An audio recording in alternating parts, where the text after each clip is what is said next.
Students online, can you hear me? Yes, sir. Beautiful. Beautiful. Alright guys, so for the late start, we know how to set up a number of things for today's class. We're going face to face and we're going online simultaneously.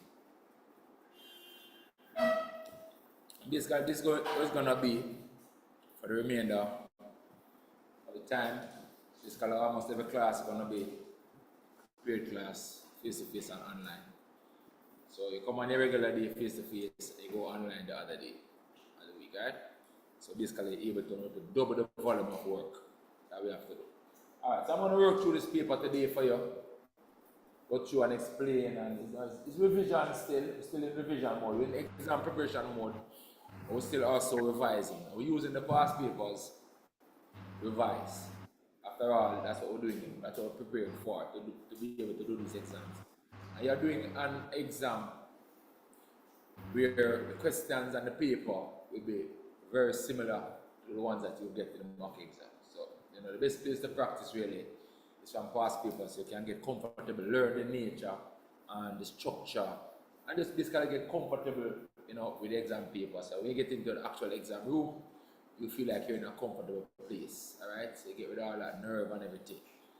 Some persons yesterday expressed to me that, the things, they know the stuff, but then they just don't remember certain things, and that's why we have to revise and practice, and that's what this is all about. Also, we want to basically learn from our mistakes, and that's why you are marking your own paper, right? You are marking your own paper. So as I go through it and I do the question, yes, I might do the question another way. There are multiple ways to do the question a lot of the time, but then you will learn from the mistakes. So you see your own mistakes, and you're marking your own paper, and that's how we learn. And the whole idea is to eliminate those mistakes, right? So every time you make a mistake on a question, you do a question, you make a mistake, you want to redo the question so that you clear yourself of the mistake. And it's not just making a correction on the line that you made the mistake. Sometimes it's better for you to redo the entire question, because you don't know what would have triggered that mistake. What might have triggered that mistake is something prior to you working out that line. And so that's why sometimes it's better to just redo the entire question and deal with it fully. Alright? Additionally, it's still more practice. And we always say more maths equals better maths, which is true. Sounds like a cliche, but it is true. Alright, so I'm going to do the paper. I tend to like to start to do this paper from back to front sometimes, because people are more attentive at the beginning of the class, of the session. Right? Because we're talking about 2.5 hours to 3 hours right now, and I'm going straight, there's no break. And so sometimes what I would prefer to do is start at the back.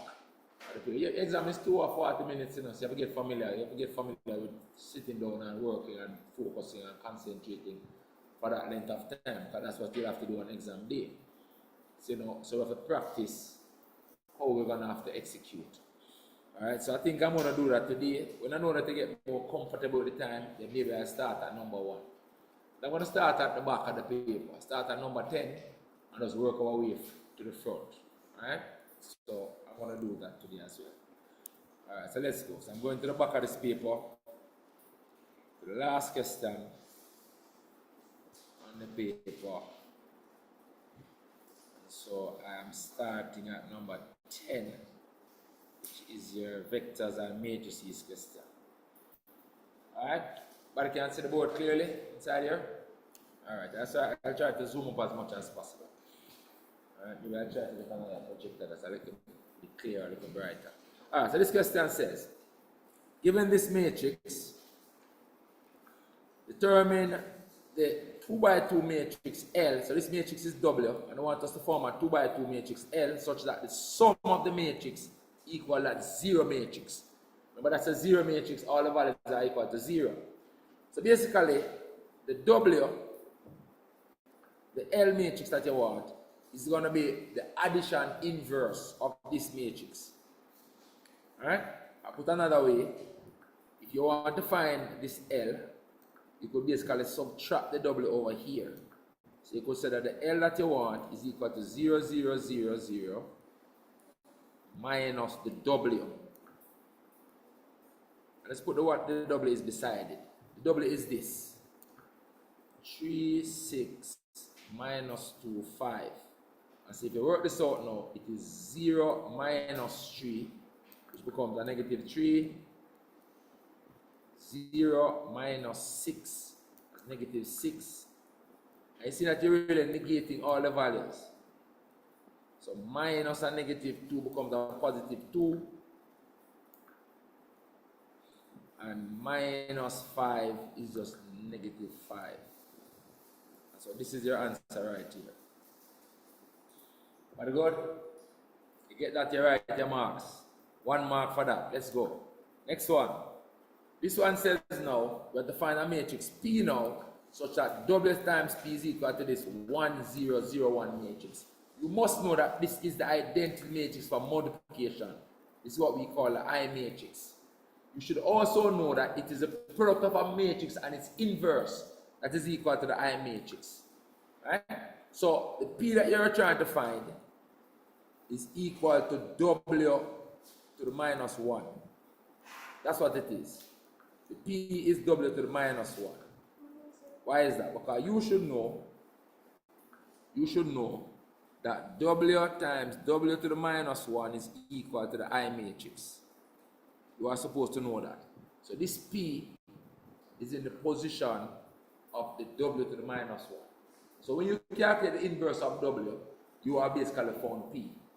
You should know that the product of a matrix and the inverse gives you that 1, 0, 0, 1. Alright, revising, you should know. If you don't know, you know today. And you make sure you know forever. Alright? So that is all we need to do. So to calculate this, we just do 1 over the determinant. Or do the inverse. 1 over the determinant times the adjoint. 1 over the determinant of W times the adjoint of W. 1 over the determinant of W times the adjoint of W. What is W again? Let's write down W. W is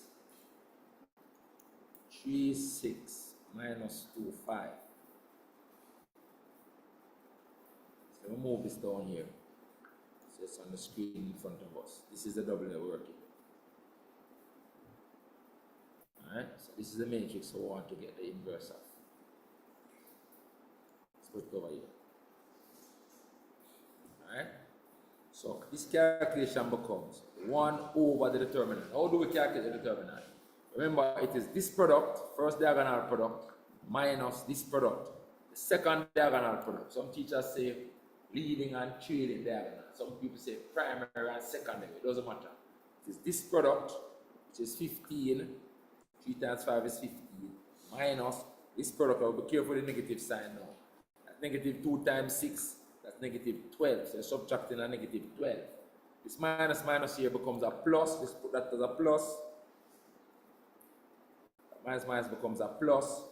And then we are going for the adjoint matrix. What's the adjoint of this? You interchange the elements on the first diagonal. You switch them around. Don't change the sign, just switch them around. That's how you form the adjoint. So the 5 goes here, the 3 goes there. Then the elements on the second diagonal, you leave them where they are and you change the sign. So this 6 becomes a negative 6 in the same place. And this negative 2 becomes a positive 2 in the same place. And this works out to be, what is that? 27, so it's 1 over 27 times 5 minus 6, 2, 3. And so you're dividing each of these values now by the 27. So we can just write it like that and leave the answer. So the final answer is 5 over 27, negative 6 over 27, 2 over 27, and 3 over 27. 3 over 27 could have been reduced. The 6 over 27 could have also been reduced. So we can actually do that. It's always good to reduce the terms. So this remains 5 over 27. So this now we divide this by 3 and divide this by 3. We get 2 over 9 minus 2 over 9. Then this stays as 2 over 27. And then this one now divide this by 3, we get 1. Divide this by 3, we get 9. So we get 1 over 9. Basically, this is your answer right here. Very good. If you never get it right, you go and do it over. If you never get it right, you go and do it over. If you never do it, you go and do it. We're going to have the video to assist you. I'm going to post the video in the group, use the video to assist you to go back over the questions. Let's continue. This question now is a transformation question. It says, triangle M, there's a triangle M, has these 3 points as its vertices, X, Y, and Z. It says the triangle M is transformed using this matrix. Now, this question becomes a lot easier if you know the matrix. Know what transformation this matrix represents. That's why I give you that list of matrices to know. Those are the matrices that you will get. This is the matrix for reflected in the line y equals x. So this matrix reflects in the line y equals x. So this is the y equals x reflection matrix. That's what this is. And from 2 topics, you should know what reflecting in the line y equals x does. From functions, you know that when you reflect in the line y equals x, you're reversing the coordinates. You're reversing the coordinates because that's the relationship between a function and its inverse that we learned in functions. And then from transformation, you should also know that reflecting line y equals x again reverses coordinates. If you don't remember, you can actually work it out. So you could put the matrix 0, 1, 1, 0 and multiply by like a dummy matrix, a dummy point, xy like that, representing all points, a general point. If you do this calculation, it's going to be 0 times y is 0. 0 times x is 0, and then 1 times y is y. And then 1 times x is x, and 0 times y is 0. So you see that xy, point xy, is mapped onto yx. I put x here, we should put y there, we should be x. It's mapped onto yx. So you see that the values are reversed. That's all that happens. So this is only no calculation. I can leave this on my paper and leave this on my paper. So the examiner is seeing that I didn't look on somebody else's paper to get my answer. I'm telling him where I got it from. First, I recognize it as the x-axis, y equals x reflection, y equals x reflection. And I can write here that it maps a point xy onto yx. If I put this on my paper and then just write down the answers, I'm going to get my marks. There's no calculation needed for this. So the image of this point, x prime, if you reverse 1, 1, you're going to get back 1, 1, because 1, 1 is on the line y equals x. Then reverse this one, y prime. If you reverse 3, 1, you're going to get 1, 3. And then z is 3, 4, so z prime becomes 4, 3. Values are reversed. That's it. Get your marks and go about the business. This don't need no calculation. More things you know, the better. More things you know, the better. Arm yourself with the knowledge of the things that you are supposed to know. I've given those things to you on the must-know sheets and so on along the way. Alright? So let's continue. 2 marks for doing that. Next question is now our vectors question. Alright? So let's go. Multiple ways to do these questions. Let's do it about vectors and transformation. Multiple ways to do them. This question says, so let me say the multiple ways. So, for example, to find a displacement vector, when you don't know the position vectors, we use a diagram. When we know the position vectors, we tend to use O times the last minus O times the first. If we don't know the position vectors, we look at the diagram and see how we go from point to point, going along the vector directions that we know. As soon as you know a vector direction, you put it on the diagram. Populate the diagram with the vector directions so you can use them. Alright, so let's go. This question says the diagram below shows triangle OPQ, where OP is the vector 3u, that's O to P is 3u, and they are broken it down first. So all of this vector is 3u, and they're broken it down. This part is 2u, this part is u. So then OL is 2u, LP is u. You can say that. And it says OQ is V. So the vector right here is the vector V as shown there. Then it says Q is the midpoint of this line OR. Good. So let's populate now. If Q is the midpoint of this line OR, it means that the vector to here and the vector to here is the same. They are the same length and the same direction. And so if this vector here is V, then we can put v on the vector here as well. This is also v. So it means that the whole vector out to R becomes 2v. Alright? The whole vector from O to R is 2v. So we'll have that information. But the point is, this sticker vector right here is also v. What else they say? They also say M is the midpoint of PQ. So this is the midpoint of PQ. So then, for example, PM is half of PQ. PM, for example, is half of PQ from that information. Alright? And if you want to find the portion vector of M, you can find the portion vector of M, which is OM, this vector. Remember, it becomes the average of the portion vector to P and Q, but it is the midpoint. So if you want, we can calculate OM if you want. Right? We can say OM, since I didn't give it to us, is half of the OP and the OQ. Average, like an average point, just like in coordinate geometry. Average point, because this is in the middle.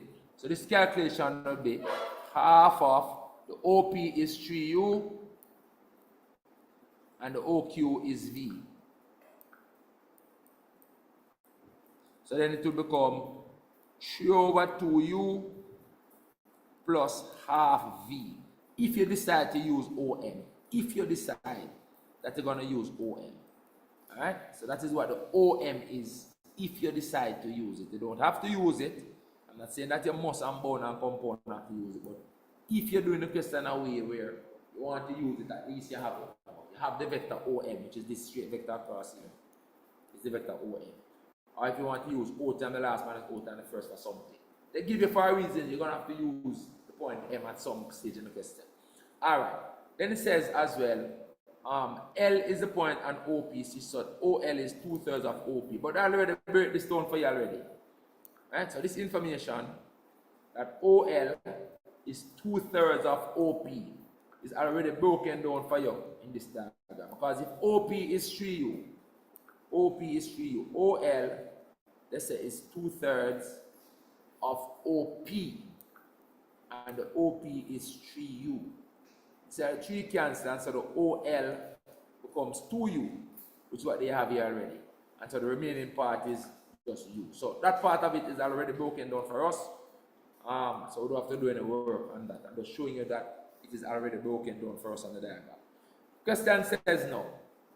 I want us to calculate first in terms of the U and the V, meaning U and V must be in all the answers. Alright? We want the vector LM. So you want to go from this point to this point. I can use O time last minus O time the first because I have OL and I also have OM over here. But I can also look at the diagram. And so, okay, how do I go from L to M? I can go from L to P first up here and then go P to M right here. Where the PM becomes half of the PQ. I can do that. Right? So whichever way you decide to use, the answer is going to be the same. So for the purpose of the class, I'm just going to do it both ways actually. I'm going to use O time the last minus O time the first. Just to show you that you can do it both ways, right? So I can use LM equals OM minus OL. That's O time the last minus O time the first. The OM is this vector over here that we just worked out. It is 3 over 2U plus half V. And then we're subtracting OL. And OL is this 2U right here, so subtract 2U. That is it. And then we'll come consolidate the value. So this is the only V term in there, so you can write half V. And this now is 3 over 2 minus 2. No, 3 over 2 is like 1.5. Like 1.5 minus 2. So 1.5 minus 2 becomes minus a half. But I can appreciate that. Or if you like, you can convert this 2 into 4 over 2.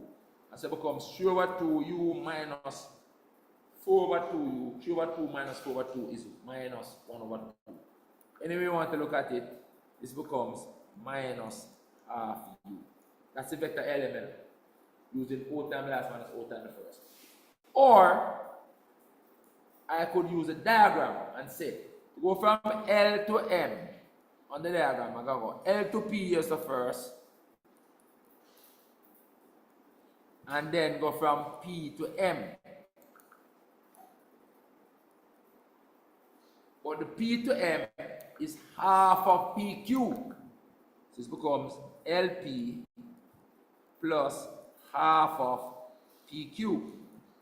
That's what the PM is, half of PQ. And then what is PQ? PQ easy because we have the position vector of the P and the position vector of the Q. You can even look at the diagram and see what PQ is. Because PQ would be minus 3U down here, so coming down here, so come back this way, minus 3U plus V. Minus 3U plus V. That is the PQ. So you can literally write it over here so if you want. So the PQ would be minus 3U plus V over here. So.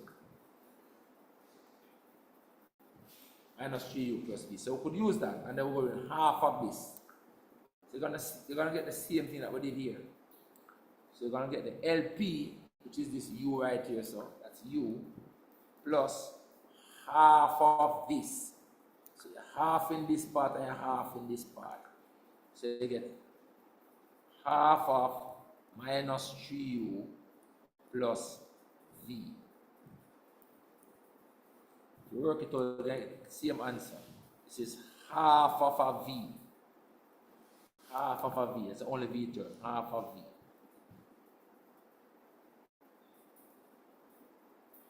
And then this now is a whole U minus 3 over 2 is 1.5.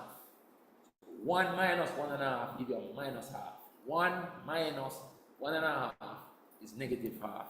So you get minus a half U again. So you get the same answer as over here. 2 ways you could have done this question I'm seeing. Alright? Let's continue. Next question wants us to do PR. Let's put the diagram for PR. How do we go from P to R? From P to R. That one easy. Because to go from P to R, we're just going to come down here so first with the minus 3U and then go straight across here so now with the 2V. From P to R. Easy. So we're going to go P to O and then O to R. Or if you like, you could use O times the last minus O times the first. Why is that? Because you know what OP is, 3U, I know what OR is, which is 2V. So you could use O times the last minus O times the first. Let me write them out for you.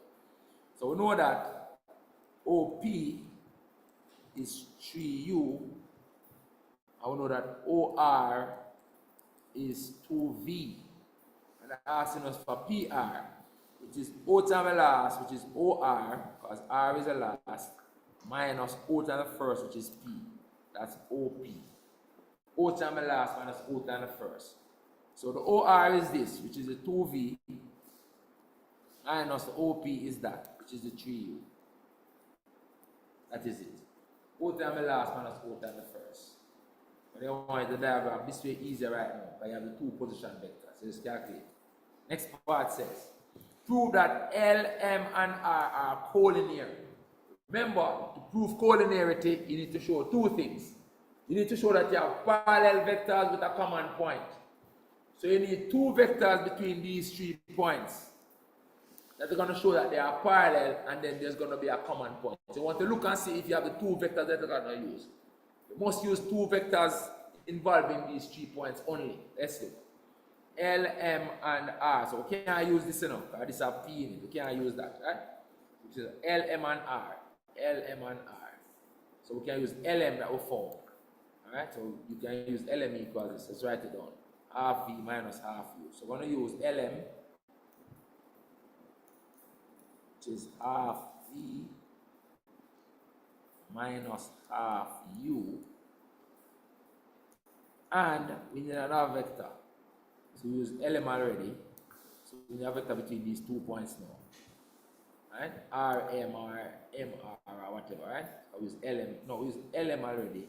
So we need a vector now, either LR or MR. Something with the R now. LR or MR. LR or MR. So So we need either LR or we need MR. So we need to decide which one is easier to find. The LR or the MR easier to find. Is vector easier to find LR, or is it easier to find MR? Which one easier to find? This on this diagram. Which vector easier to find? Huh? LR. Good. LR is easier to find because you can see you have two position vectors. One, you have the position vector of the L, which is O, which is 2U. I have a position vector of the R, which is 2V. We can also look at the diagram and say to go from L to R, you just come down minus 2U, and then add 2V. Minus 2U plus 2V. Alright? Or you could use O times the last minus O times the first as well. So because you have two position vectors, we can use that. You can use OL and OR to do it. So let me write them down for you. So we're going to use LR. Because LR is easier to find. Let's write them down. So we're going to use the OL, which is 2U, and the OR, which is 2V. So we're going to use LR, which then becomes OR minus OL. O times the last minus O times the first. The OR is 2V, and the OL is 2U. That is the LR. So these are the two vectors now that I need to show that they are parallel. And then the common point clearly is going to be L.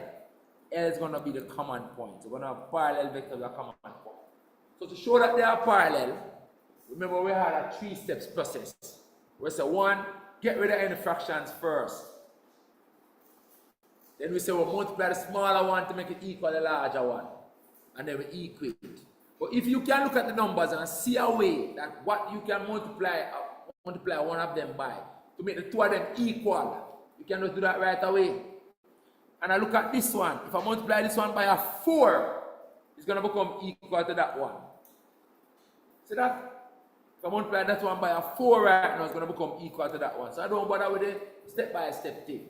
But if you go step-by-step, go and get it still now. Because you don't get rid of the fractions first by multiplying this by a 2.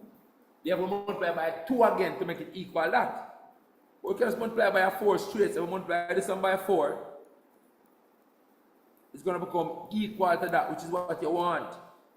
But remember, you multiply it by 4 now, you have to multiply each thing by 4. So you multiply this by the 4, you get 4LM equal, multiply this by 4, it becomes 2V. And multiply this by 4, it becomes minus 2U. And when you look now, the two things equal. This and this are the same. So those two things are the same, then these two things are the same. And that's why you show that one is a multiple of the next. We are at the stage now we can now equate the two vectors to show that one is a multiple of the next and is also a common point. So we're going to do the next step of equating it. Equate. So we equating this and this because the two of them equal the same thing. So we write LR is 4LM.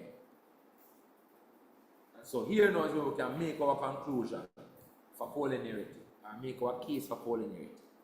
So the two things that we must have. One is that you must have parallel vectors, which you do. By showing that one vector is a multiple of the next, you have shown that the vectors are parallel. So first thing you have is that they are parallel vectors. LR is parallel to LM. That's the first thing, which is good. The second thing that you must have, and I run out of the class now. Pay attention, man. Second thing that we must have for collinear point is a common point. And clearly, L is a common point. L is on both vectors. So L is a common point. This thing I'm writing out in red, you must write it on the exam paper. Therefore, because you have these two things, that means a proof you're doing. And this is how you prove collinearity. State those two things and then draw your conclusion. Therefore, the points are collinear. L, M, and R are indeed collinear. That's why you complete your proof for culinary. You get your 4 marks for doing that. Very good? Yes, sir. Online, everybody good? Yes, sir.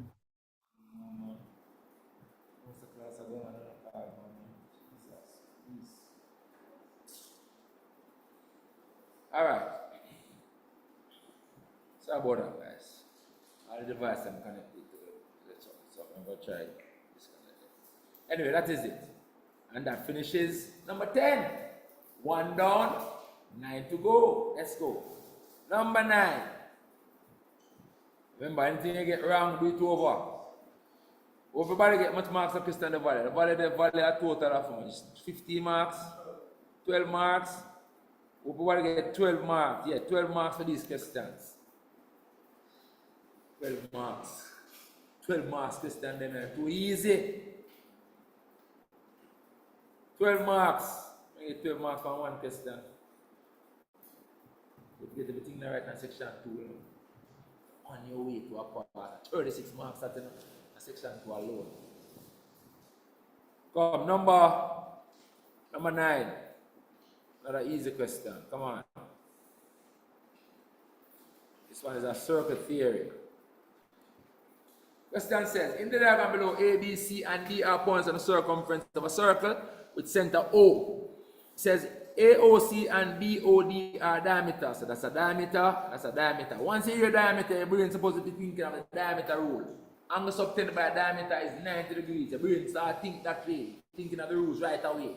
Have them in your head. More things you know, the better. Arm yourself with the things that you need to know. The questions get easy. Telling you. It says AB and DC are parallel. Once you're parallel, thinking of Z angles, which are alternate angles, are equal, co-interior angles. Thinking of those things once you hear parallel lines. Parallel lines, your brain is supposed to start look out for the Z angles and the U angles, which are the co-interior angles. The Z angles equal, the U angles are supplementary. They add up to 180 degrees. Alright? Look to use those things in the information, in the question. State the reason why angle ABC is 90 degrees. State the reason why angle ABC is 90 degrees. Angle ABC there. A up to B down to C, this angle. That angle is subtended by this diameter. Angle subtended by diameter is 90 degrees. That's the reason. It is 90 degrees because it is subtended by the diameter AC. That's the reason. That's the reason. It is subtended by the diameter DC. Subtended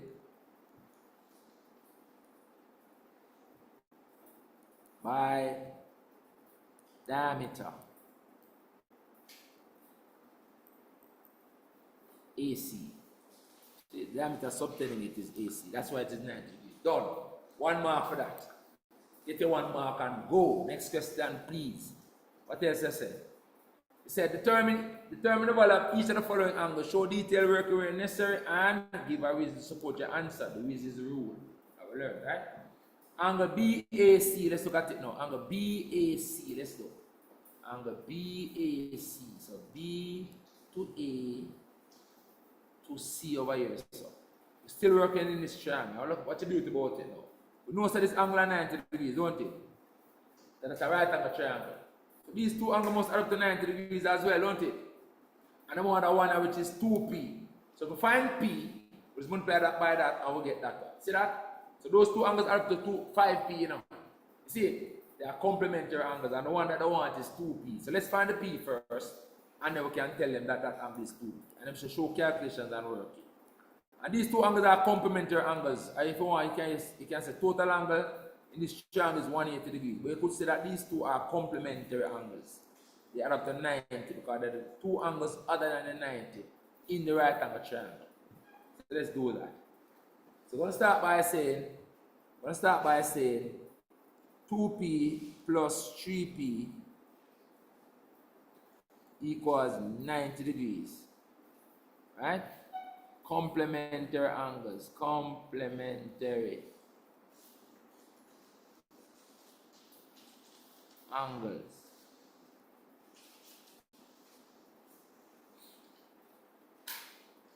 That's why I'm at 90 degrees. That's 5p equals 90 degrees. So p equals how much?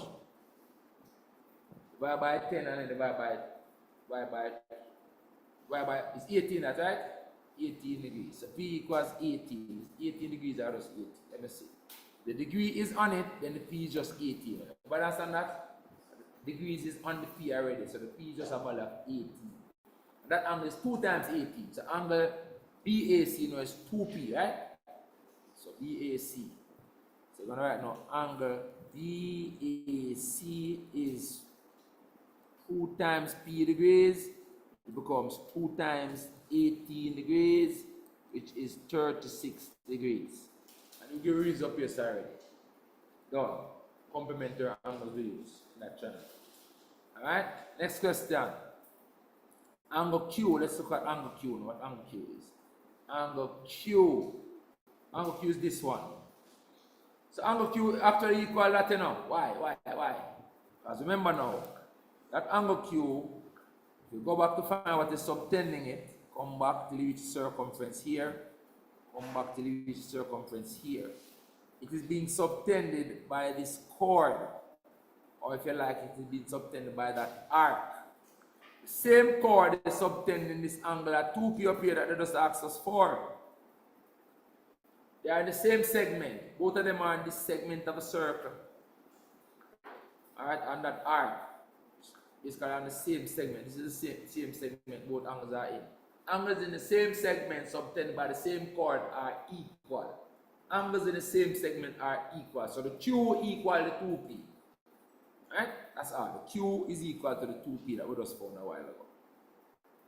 Right? So this angle equal this angle. Them two angles are equal. Angles in the same segment subtended by the same chord are equal. So let's write it here. So the Q equals the 2p. Right? And that is 2 times is 36 degrees. 36 degrees. So the Q is 36, but the angle is 36 degrees. So because I put the word angle, I'm going to leave the degree on it this time. Right? I'm going to write the reason as same segment. Angles in the same segment are equal. Angles in the same segment are equal. Angles in the same segment are equal. If you want to say when subtended by the same chord, when subtended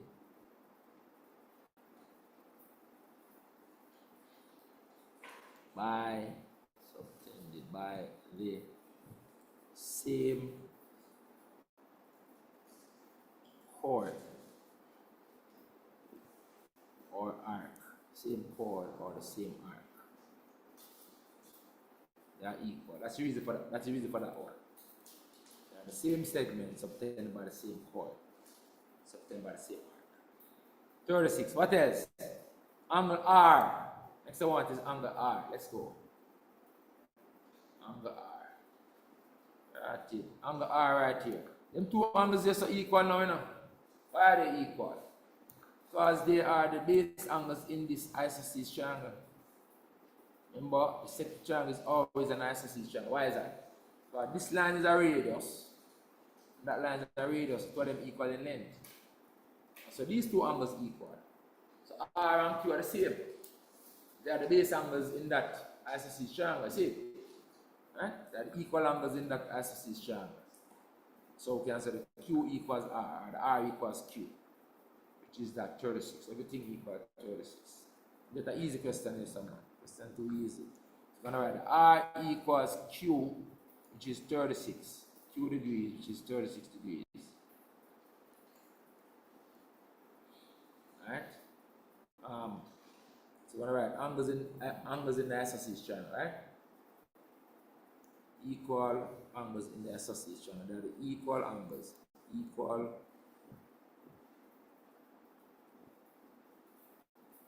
angles in the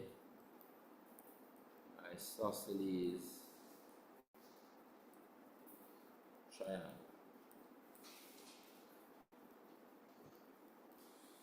That is it. 1 mark for that. Very good. We'll come to the bearings. Hey, get an exam paper and say bearings by you must happy, you know. If it's a bearings by exam paper, you must happy. All of them say the same way, they don't change much or they set the questions all the time. Alright? Question says, from a harbour H, it's H right here, so from a harbour H, the bearing of two buoys, S and Q, are 185 and 311 degrees respectively. Alright. So let's put on the diagram. Make sure everything that they're saying is on the diagram. Very important.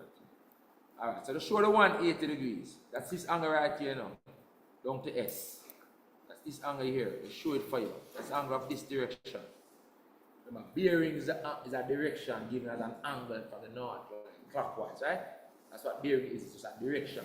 It's a way of stating a direction, with the north direction as a reference.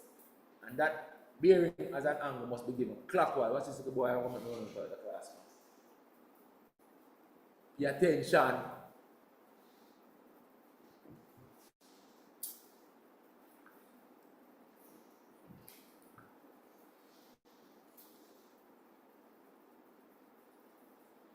Alright.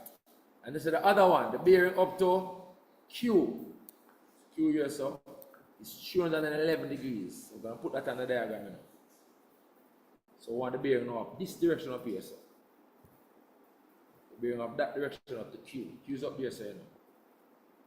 So the bearing up that direction from here is a clockwise angle all the way around here, so. To that direction. From the north direction, clockwise. All the way around to the direction that you want the bearing to. Bearing is direction given as an angle. That is 311 degrees. That angle that I've just drawn. Let me take this off. That angle is 311 degrees. Alright? So the whole thing around here is 311 degrees up to this line right here. So that angle is 311 degrees. I'm not taking it off. Leave it on there. Alright? It says Q is 5.4 kilometers from H.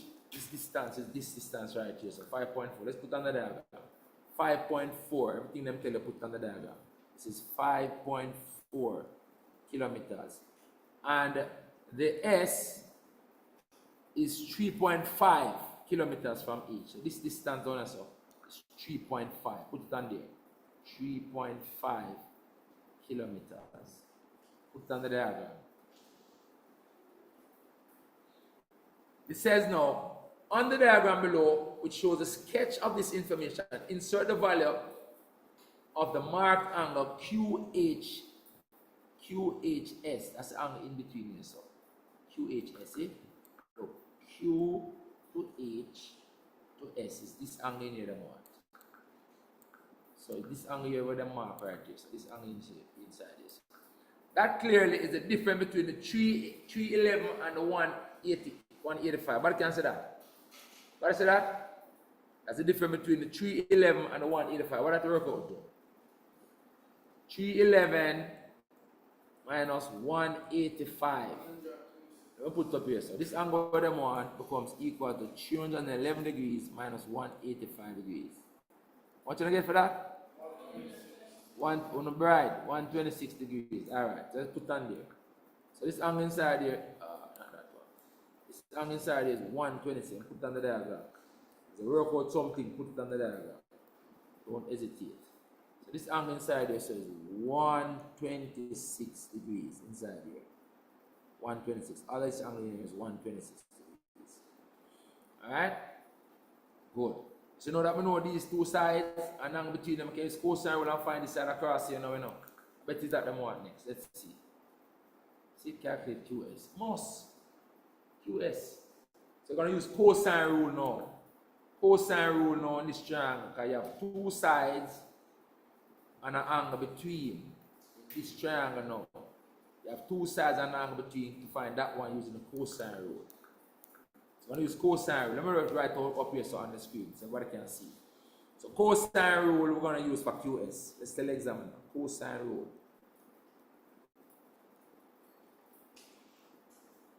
To find the QS. Remember, cosine rule is like an amended Pythagoras' theorem, right? So it starts out like Pythagoras' theorem. So the QS squared would be equal to this side squared plus that side squared alone if it was a right angle triangle and this was 90 degrees. So if you start out that way, you kind of know you're on your way. So it's 5.4 squared plus 3.5 squared. But remember now, it's not Pythagoras' theorem, so you have to subtract the piece.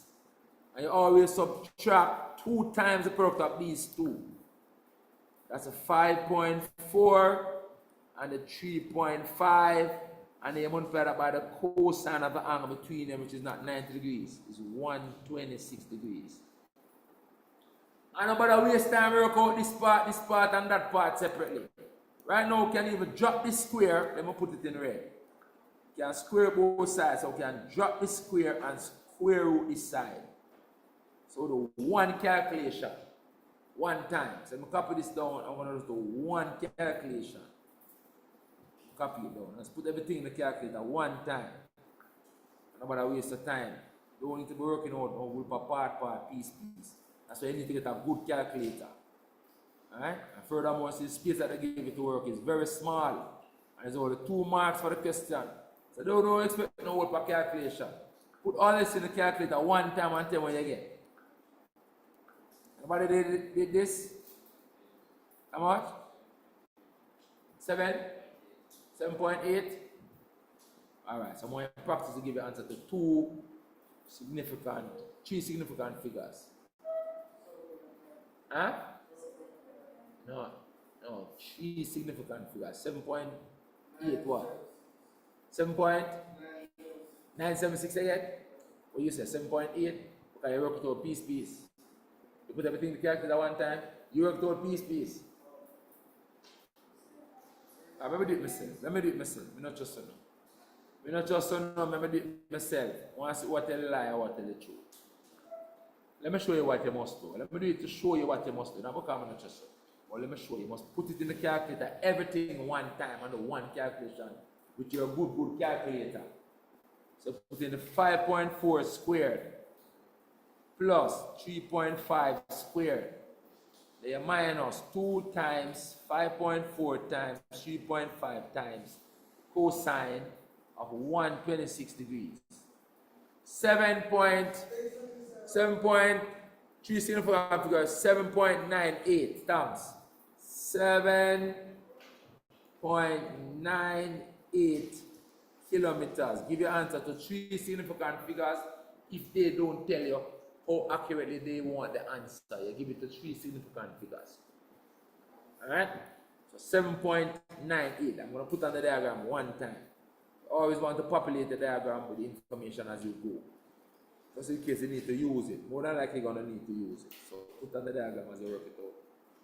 So this is now 7.98 kilometers. That side. Alright? Let's continue. Next part now says calculate the bearing of S from Q. So remember now, when you're doing bearing, you always want to know the from position. You want the direction from Q to S. And generally speaking, we measure bearing at the from position. You don't always have to know, but there's a rule, you measure it at the from position. So from Q to S, you want the bearing of the direction from Q to S. You're going to look at the diagram now, put in that bearing angle that you want, and decide how you're going to work it out. Generally speaking, if you want the bearing from Q, then the angle inside the triangle at Q will 98% or 99% of the time play a part in the calculation. So look to use that. That's how the sine rule come into effect in this question all the time. So they always set the question in a way so that first part you have to use cosine rule, and then the next part now you have to use sine rule. That's what the questions have always set up. Because generally speaking, in the same triangle, if you use sine rule first, you don't need to use the cosine rule at all. You can use sine rule for everything else after that. Alright? Or for anything else after that. So we want the bearing from Q to S. So you're going to put what that angle looks like on the diagram and then see how you're going to get it. So from Q to S, mark it on the diagram the angle that you want. So we want from Q to S. We want the bearing of this direction down there. So let's zoom in on it. the direction I want, from Q to S. Down there. If you want, you could come and work it down there, because the direction from Q to S is still this. You want to bring up that direction, so then you don't need a north line here, so. And the bearing you want is this angle. If you want to work it out down this, you can do it down this, because that is still the direction from Q to S. But let's go in the triangle up the top where them do it. I think most people will come up here, so, and just do it from up here, so. So you want to bring up this direction as I've said. So you need a north line here and the clockwise angle. So let's draw in all of that. So I'm going to put in the north line, you put in the angle that you put in the bearing angle. You want this north line. Let me draw it further out. So, extend it all the way to this.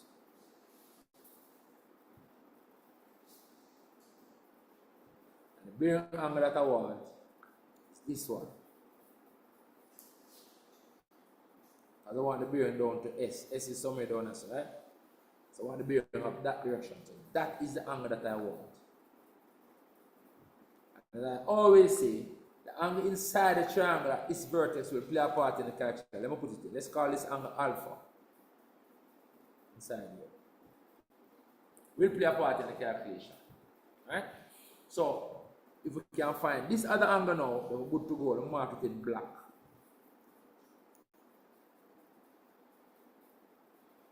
Marked in green, Mr. Shaw. Use green. This angle here, so the angle that you want is that green angle plus the alpha. But you can see that the blue angle, which is the bearing that you want, is the green angle plus the alpha. So how can we find this green angle now? How can we find that green angle? Alright, I'm sure you can find a green angle now. You see this other green angle? Two green angles add up to 180 degrees, don't it? Because they are co-interior angles. I will know. Because this line parallel to this line. This is joined by, it's joined toward it. So there are two angles in the base of that U looking green, that green looking U. Alright? We call those co-interior angles. So if you can find this one down here, so we can do 180 minus it, and that will be this one up here. There's another way we can find that angle. Show another way we can find that angle. It's the angle that we want up here. So.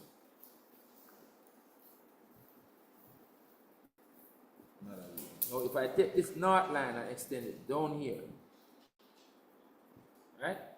Watch this now. This green angle up here, so is equal to this green angle down here. So. There are no alternate angles there, Z angles. See that? But I can see that? Yeah? Those two angles are Z angles, then equal enough. It's another way you can do it. Because I'm just taking this north line and extending it down. So the line here and the line here parallel. And they are now joined by this. So this green angle and the whole other angle over here, so equal. They are alternate Z angles. So if we can find the whole other angle down here, so then this one over here so equal it. Let's zoom in and see how we could find the one down here. I have enough information down here to find this one. Let's look. I'm going to leave both of them in green. So I want this green angle down here. So now look, extend this line down. I'm saying I want this green angle. One at the top will be equal to that. They are alternate angles. What that angle equal to? Now, that angle is 126 plus a little piece here, so don't it? What is this little piece equal to? 5 degrees a little piece equal to. Why is this little piece equal to 5? Remember that the angle all the way up to here is 185. An angle on a straight line is 180. See that? So look at the angle inside here, so it's 5 degrees. See it? Right? So this angle inside, I'm going to put it in red. It's 5 degrees. Right inside this says 5 degrees. Right here, so 5 degrees. Right here, so. So the total green angle is 126 plus 5. But can I appreciate that? Green angle becomes 126 plus 5, which is 131. Agreed? 131. So this angle is 131 degrees. This green angle is 131 degrees because it becomes 126 plus 5. So this one up here, so it's also 131 degrees because of alternate angles, right? Very good? Alright, more maths equal better man. Let's find it another way. Another way we could do it is to find this one here so first. What would this angle be equal to? Huh? 360 minus 311. Good. Because the total angle around the point is 360. Up to here, so it's 311. So the angle in here would be 360. In here would be 360 degrees minus 311 degrees. How much is that?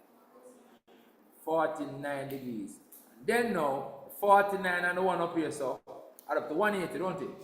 So then this angle up here, so now, would be 180 degrees minus 49 degrees. I'll get the same. What will you get? 131 degrees. So it's the two ways to get the 131. Choose which one you prefer. No problem. Then now the bearing angle that we want now becomes the 131 plus the alpha, don't it? What we're going to use to find the alpha? What we're going to use to find the alpha? No man, this doesn't need no thinking, no man. In the triangle, we use cosine, we already sine rule to find the alpha. Because we have this pair of angle and side opposite each other now. Remember, in a triangle, it's not a right angle triangle. Once you have an angle and a side that are opposite each other, you know both of them. Sine rule can be used. Sine rule. See, we have the 7.98 and we have the 126 degrees opposite each other in the triangle. So when you use sine rule to find this angle over here opposite to that side, sine rule to find the alpha. And they add the alpha to the 131, and that's the bearing angle that you want, right? Very good? So let's do it over here in purpose. Sine rule for alpha. Let's do it right here. Let me put on the paper here so too, you know. CSEC will accept it. Sine rule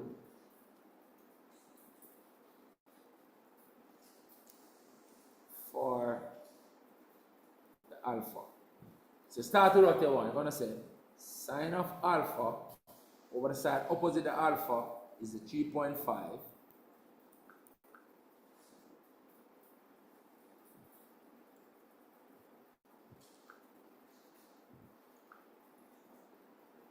minus sine of the angle that you know. The angle that we know is 126 over the side opposite the 126 is 7.98. Then to find the alpha now, we're going to take the 3.5, multiply it up here, and then we're going to take the inverse sign. So see here now, the alpha is going to be sine to the minus 1 of the 3.5 I multiplied up here. We get 3.5 sine of 126 degrees divided by the 7.98. But understand that transposition we do it all the time. But I go to that. And I put this in the calculator and tell what alpha is. What alpha equal? Put that in the calculator. We'll have a calculator on the screen. Let me do it. So it becomes sine to the minus 1, a fraction. Fraction is 3.5 times the sine of 126. And you put in that over 7.98. 20.7, 20.8 degrees. That's 20.8 degrees. 20.8 degrees. Because it's bearing, could put 21. Because we're using it to calculate a bearing angle. And so the bearing that we want is 131 plus 21 degrees. Let's put that 21 degrees. Because bearing, you want to give bearing to 3 digits, right? So let's just put that 21 degrees. So it's 131 plus 21. So the bearing angle that we want down here is equal to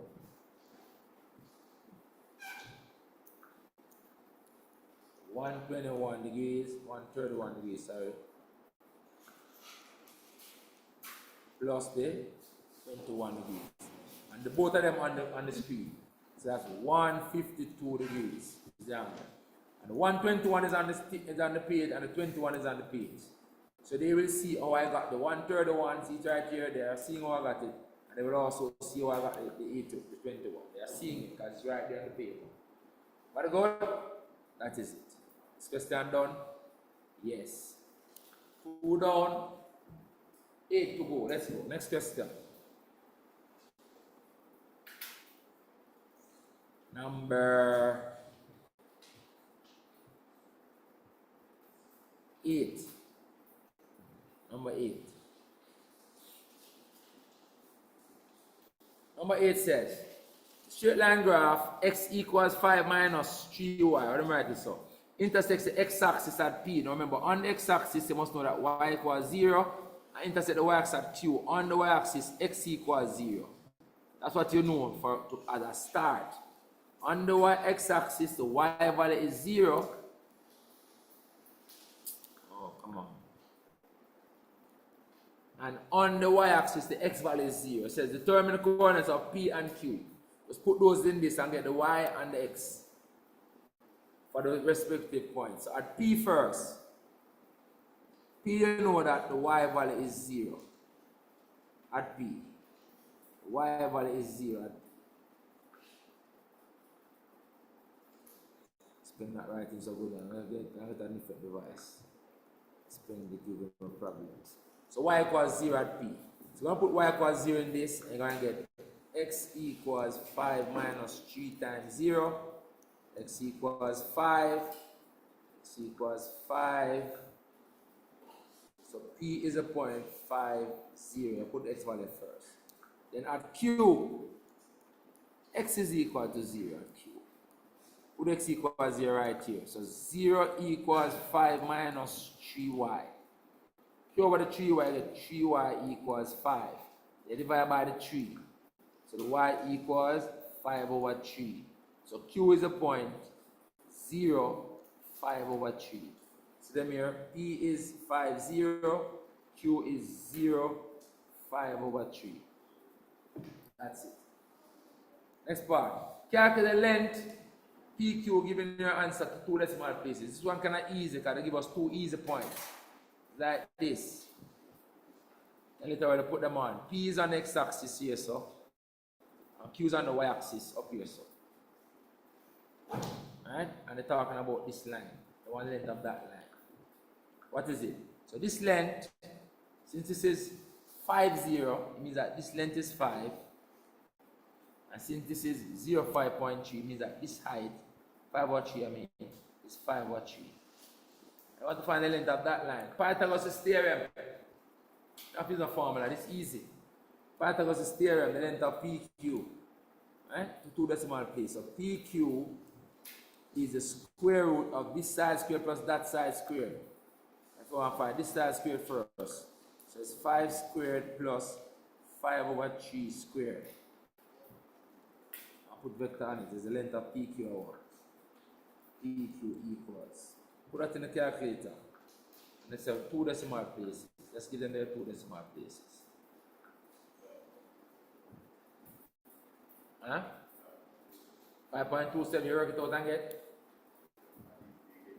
That did you get? Let me see.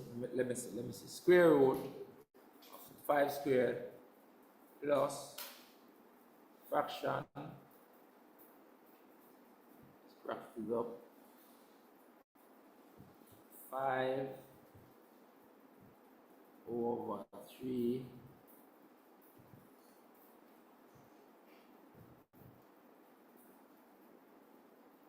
squared. Alright, good.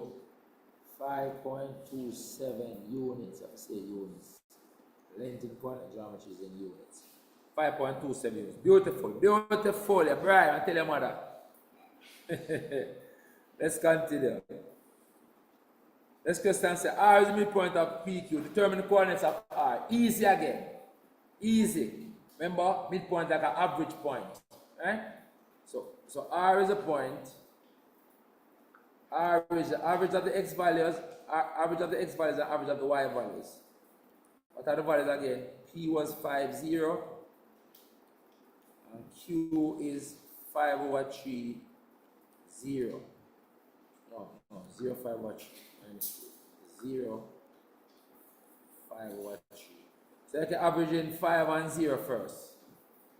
Right? That's 5 over 2. And you're averaging 0 and 5 over 3. That's half of 5 over 3. That's the coordinates. So R becomes 5 over 2, and this becomes 5 over 6. That's 2 times 3 is 6. That's it. That's how you set it for me. You can't sleep and learn nothing, boss. Wake up. Wake up, man. You can't sleep and learn nothing. So shadow them are right.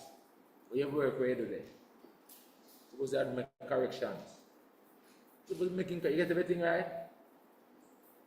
Suppose everybody's supposed to be making corrections as they go, checking the work and marking and look busy. I make correction, you know what it work? So you work there, yeah, correct. So with that help at home. Easy. Come to class, we go to the paper, you leave the paper at home. I have a thing not to help myself. You understand? Anyway, next question. Next question. Can't worry about who not serious now. I worry about who serious now. In a serious time now. If you don't serious, you can't waste my time and give too much attention to who not serious. I'll be honest. I have to be honest. Right? Because we want to consume my time and don't make no difference. You have to work with people more serious now and really put in the effort. I joke about the thing, we can't waste my time. Just go through and whatever. If you don't want to meet me halfway, then that is it. Next question says f is 5 minus x and g is x squared minus 2x minus 1. So the graph of f and g meet at the point m and q. Determine the coordinates. It's like two lines, Like two lines you have earlier, Like you have the line y equals this. Y equals 5, not two lines, a line and a curve. Y equals 5 minus x. I have this one, another curve. Y equals x squared minus 2x minus 1. Those are they give you as functions. But they could have given you like a line and a curve same way. So we're solving simultaneously a line and a curve. Right? So the point of intersection, the y values are the same. So the y values are the same, then this and this are the same too. At the point of intersection. So we can equate them. So at m and n, this becomes equal to that. So x squared minus 2x minus 1 becomes equal to 5 minus x, because the y value is the same at the point of intersection. So you can equate these two things for the y. The y equals this and the y equals that. And the y is the same at the point where they intersect. And so we're solving this now. Solving that. The quadratic equation, we need to make it a standard form. So we're going to get x squared. Take this minus x, bring it over here, so add it, it's going to become a minus x. It's going to become plus x over here. So minus 2x plus x is minus x. Then this 5 going to come over here, so it become a negative 5. So you're going to have minus 1 and minus 5, they give you minus 6. So it will become minus 6 equals 0. Then you have to factorize this now. So you're factorizing this now. Factors of the x squared is x and x. Factors of the minus 6 is 3 and 2. But the difference is 1 inside here, the negative 1. So signs are different. The greater one, the minus sign, they put minus here, plus here. Those are the two factors. We are going to go through factorization process in another question. So we'll go to the process, we'll revise it another time. Those are the two factors. And so this factor, if you put it equals 0, you get the x equals 3. You put this one equals 0, you get x equals negative 2. So those are the x values you have found so far, but they want coordinates. Coordinates mean you have to give the x and the y value at the point, right? So at x equals 3, you can plug the 3 in this equation right here to get the y value. So we're going to say, and y equals 5 minus 3, which is 2. So one of the point is 3, 2.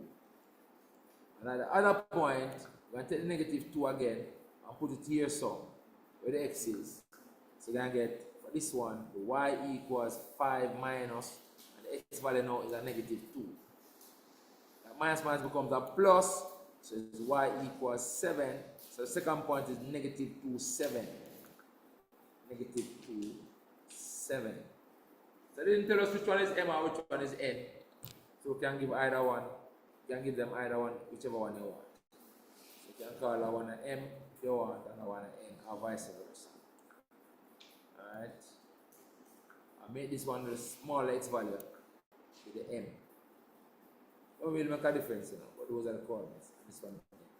You're not doing anything else with them anyway. Question done. Next question. That's the topic that we just did the other day.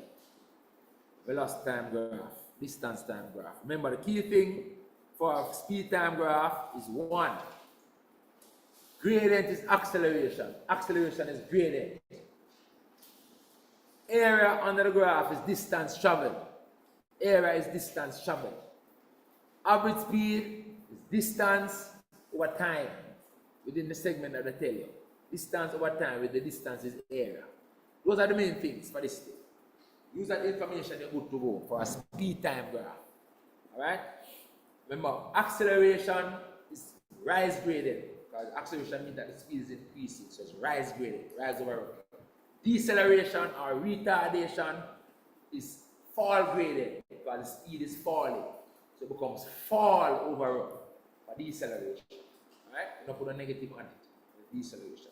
This question says, Monte is cycling 12 meters, cycling at 12 meters per second. See here, it's going at 12 meters per second originally, at a constant speed of 12 meters per second. It says after 4.5 seconds, see here, after 4.5 seconds right here, so, it starts to decelerate. See them start to decelerate, them speed starts to slow down. Right? It starts to slow down, start to cut his speed. And after 2.5 seconds, so from here to here, so, that's 2.5 seconds, he stops, or I could say he comes to rest. He stops. So this is where now he stops after 2.5 seconds. So from here to here, so it's 2.5 seconds. So everything is there in the information. It says speed time graph is shown below. Alright. Calculate the constant deceleration. So deceleration is the fall gradient. A speed time graph, remember, it is the fall gradient, which now is fall over run. Watch him fall by. Fall by 12 and then run by 2.5. Fall by 12 and run by 2.5. So fall by 12 and then run by 2.5. What I work out to? One, a brag. How much? 4.8. You have to say meters per second squared, guys. You have to give the unit of measure. Huh? 4.8? Good. You have to write the meters per second squared. Alright? Next one. Monte's average speed over the 7 seconds. That's the whole journey. Average speed is total distance, that's right. This equals total distance that he traveled over the total time.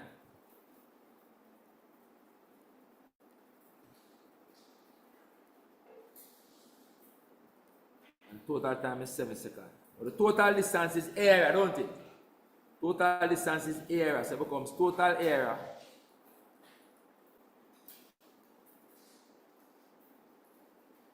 over the total time.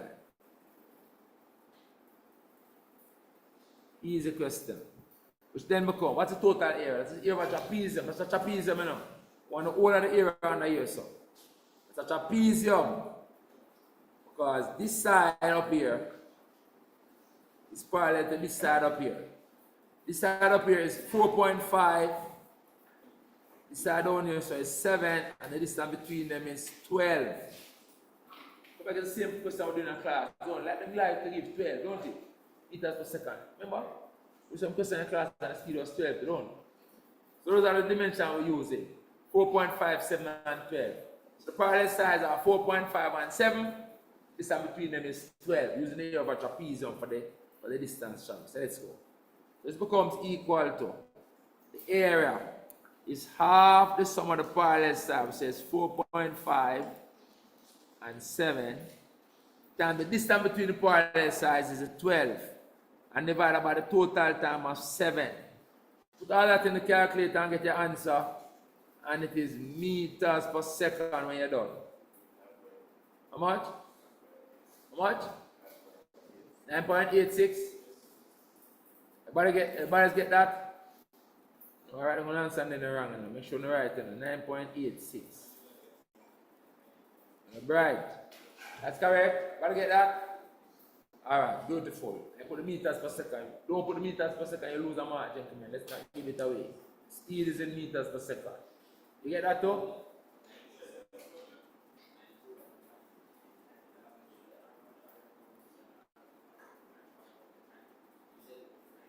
Very good. Okay? Alright, good. Let's continue. Oh, questions are done. Quick and fast. Ooh. Quick 8 marks that. Let's go. Number 7. Make-up time question. Remember, number 7 is a make-up time question, especially if you learn the things that I told you. Number 7, right here. See, 1 page. Alright, 2 pages. Let's go. Question says, diagram below shows the sequence of figures made up of circles with dots. Each figure has 1 dot at the center and 4 dots on the circumference of each circle. The radius of the first circle is the 1 unit. The radius of each new circle is 1 unit greater than the radius of the previous circle. Except for the first figure, a portion of each of the other figures is shaded. Figure 1, 2, 3, and 4 are shown. Right. Then I ask you to draw nothing for now. Get there. This one asks to draw nothing. Just complete the table. Complete the rows in the table below for the figure 5 and figure n. And all the figure 5 and n the one. So you just need to observe the pattern. I like to fill out the formula line first. Alright. So this is increasing by 4, don't it? So the increasing by 4, 4n must be in the formula, don't it? First figure actually has 5. 4 times 1 is 4. I have to add 1 to make it. 4n plus 1. That's the formula for that one, right?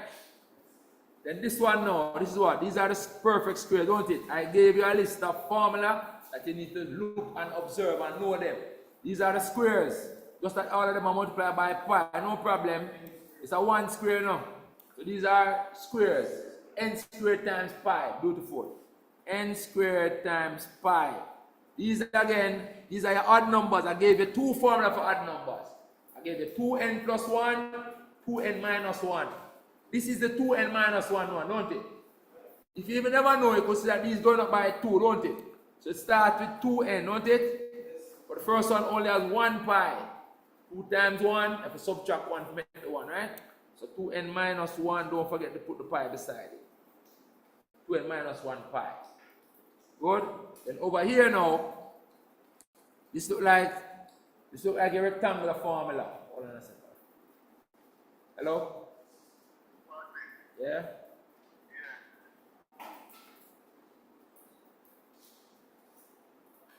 Alright, good. Yeah, man. Alright, yeah, man. That will be good. That will be good. That will be good. Alright, cool.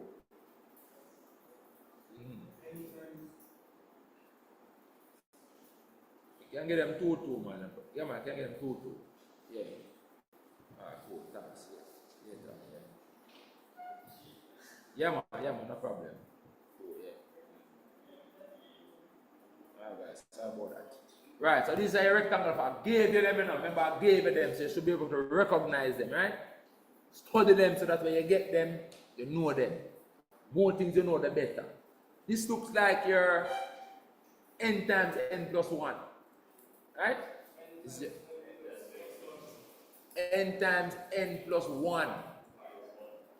The product of 2 consecutive numbers. 1 times 2, 2 times 3, 3 times 4, 4 times 5. That's what this is. This is 1 times 2. This is 2 times 3. This is 3 times 4. This is 4 times 5. You see that? You have to learn to recognize them. You don't want to waste time in the exam figuring them out. I gave you all the types that they can possibly give you. Study them so when you see them, you know them. Just do that. The others you can always figure out like this one with the numbers increasing by the same amount each time. The others are standard. You get me? Study them. Alright. Come on, man. Study them. So this is a rectangular one. So this one now is n times n plus 1, product of 2 consecutive numbers times pi. That's a formula. Once you have the formula, everything good after that. Use the formula to work out everything. For the one where this is 5, 35 and drop on this, 4 times 5, it's 20 plus 1, don't it? Alright, because it is the next shape, you could have just continue the pattern. So you add what? Add 4 to this. 21. Then this one now. This one is your odd number as you said, right? So you add 2 to this, you get 9, don't it? Or you could take the 5 and drop on this. 2, 5 is 10. 10 minus 1 is 9. 9 pi. So this one is 9 pi. Then this one now. This one becomes 5 times, no, this one becomes 5 times 6. This one becomes 5 times 6. Next one will be 5 times 6. That will be the next shape. 5 times 6. Or if you like, you can take the n and drop on the formula. Still 5 times 6. That's 30 pi. What agree with that? 30 pi. Done. Pattern done. What else I've asked you down here?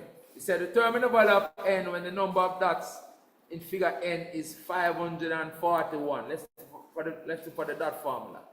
So the dot formula is this. So you put in this formula equals 541. That's all you have to do. See that? Put that formula equals 541 and get the n. You want the number of that to be 541. So you put the formula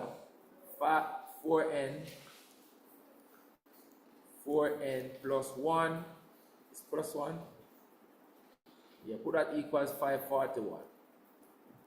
Subtract 1 from both sides. 4n equals 540. They divide by 4. N equals 540 divided by 4. N equal to? 135 on the bright. Good. Next question. It says, write down in terms of p and pi the area of the largest circle in figure 3p. So this is when n equals 3p, you know, that's all you know. N equals 3p, you know. That's all that it is. Figure 3p means n equals 3p. For the formula for the largest circle, figure for the area of the largest circle. Let's do this there. Alright, the area of the largest circle is this one, don't it? See that? And it's n squared times pi, right? Alright, so the n equals 3p. So this becomes 3p squared times pi. Because the formula, remember, is n squared times pi. That's the formula. And in this case, the n is 3p. So we square this now. Square the 3, you get 9. Square the p, you get p squared times pi. That is it. 10 quick and easy marks. Say 5 minutes question, I told you. Your 15 minutes, you can do it in 5, you can do it 5 and 10 minutes. You save make-up time question, this one. It's a make-up time question. Kick off your section 2. Alright? So you know, allocate 15 minutes for it. You can literally do this question in 5 to 10 minutes. So it's a make-up time question. Alright, that's number 7. Number 6 now, let's go. Number 6. Number 6. When you see this, you know you have to do some circular measures, right? Once you see that, you know you have to do some circular measures. Question says, diagram below shows a rectangular tank of base 50 centimeters by 40 centimeters that is used to store water. It says the tank is filled to a depth of 15 centimeters. All the dimensions are shown. See them there? Question says, calculate the volume of a tank. What an easy question. Length times width times height. 40 times 50 times 50. What does it work out to? And you put cm cube on it. How much? 30,000 cm. Thank you very much. 30,000 cm cube is a volume of water in there. 30,000. 2 marks for doing that. Wow. Next part says, the cylindrical container shown in the diagram below is used to fetch more water. More. So adding water to what we have already. See, it's a more, put the word more in bold letters. To fill the rectangular tank. The container, which is completely filled with water, has a radius of 20 centimeters and a height of 21 centimeters. We know volume of a cylinder is pi r squared h, right? If you don't know, it's on the formula sheet, but it's better you just know it and done. More things you know, the better. You don't have to waste time to look for it. Put it in your head, your brain can take it. It says all the water in this container is added. All the water in this container is added to the water in the rectangular tank. So we're going to add this water now to the one in the rectangular tank. Calculate the total volume of water that is now in the rectangular tank. It will become the water that was there before plus this, don't it? So let's set it up like this. So total volume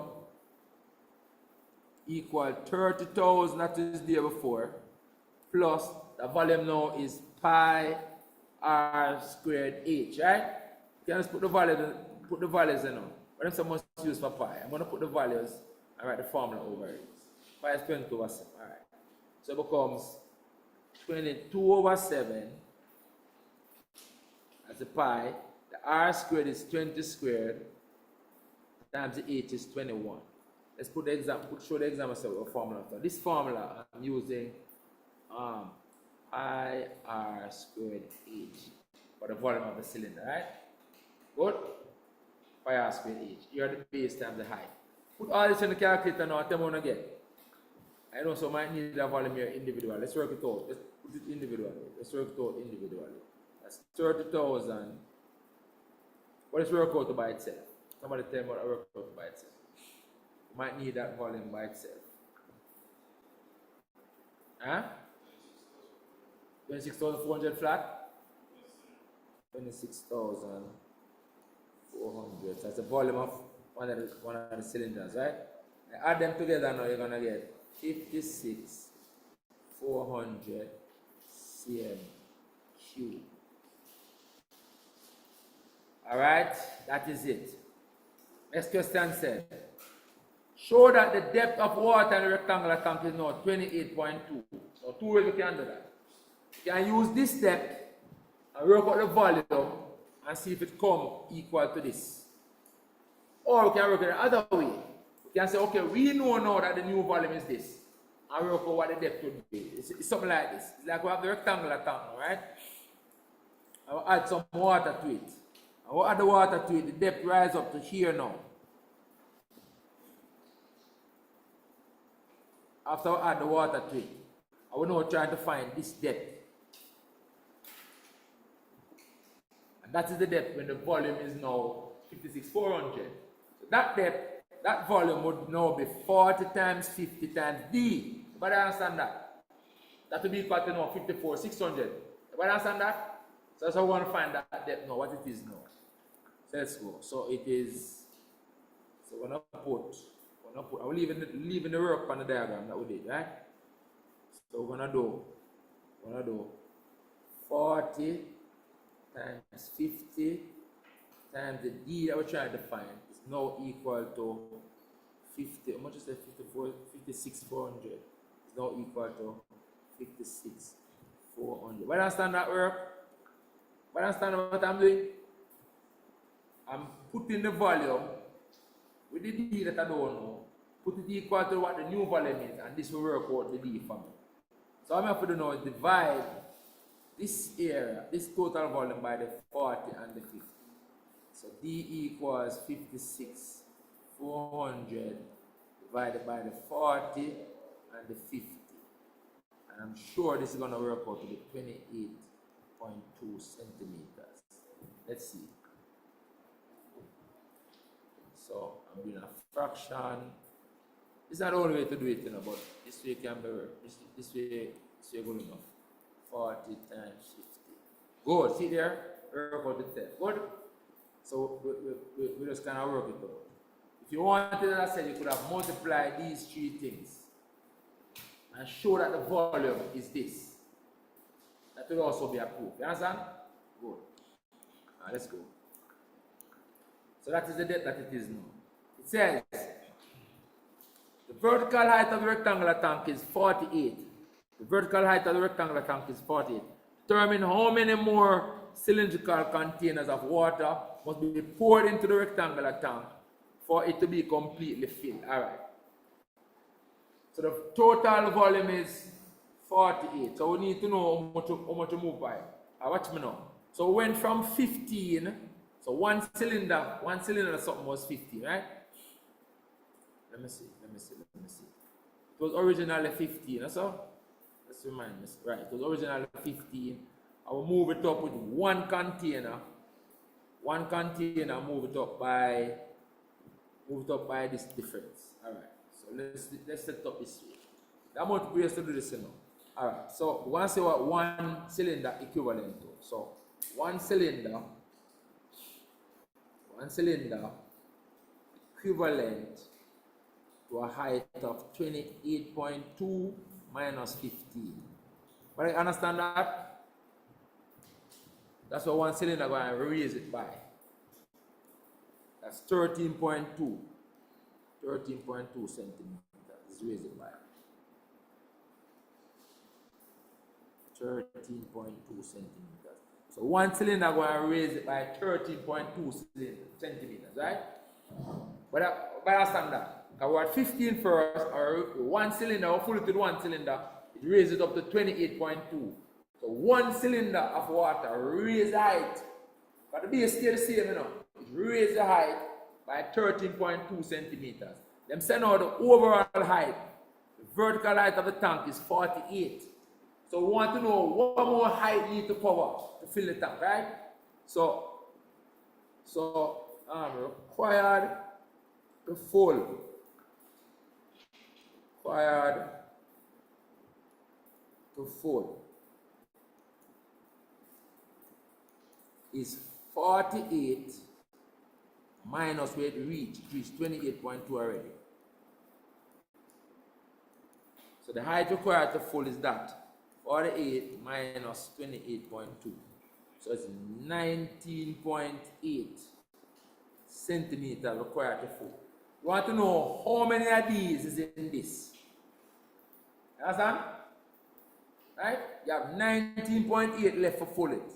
And each time you put in one container, this amount you're adding to it. So the number of fills are the number of tanks are the number of cylinders. Number of cylinders more. Let me see what it says. Determine how many more, see, how many more cylindrical container water must be poured in the tank for it to be competitive. Number of cylinders more required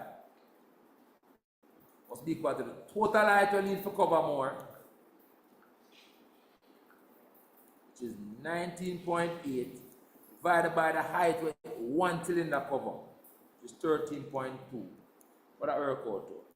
So 19.8 over 13.2, 1.5, 1.5 more, 1.5 more, i.e. 1.5 more.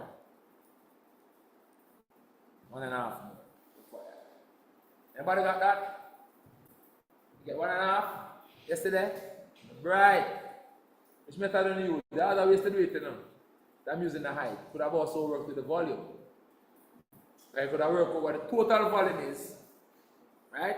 Another way could have worked out what the total volume is to full it. Subtract the volume that is in there so far. And then divide now by the volume of one of the cylinders. But that's not working out. Could have used the 48 centimeters height and work out the total volume of the thing, right? Of the full container, right? Subtract the volume that is in there already, which is the 56,400.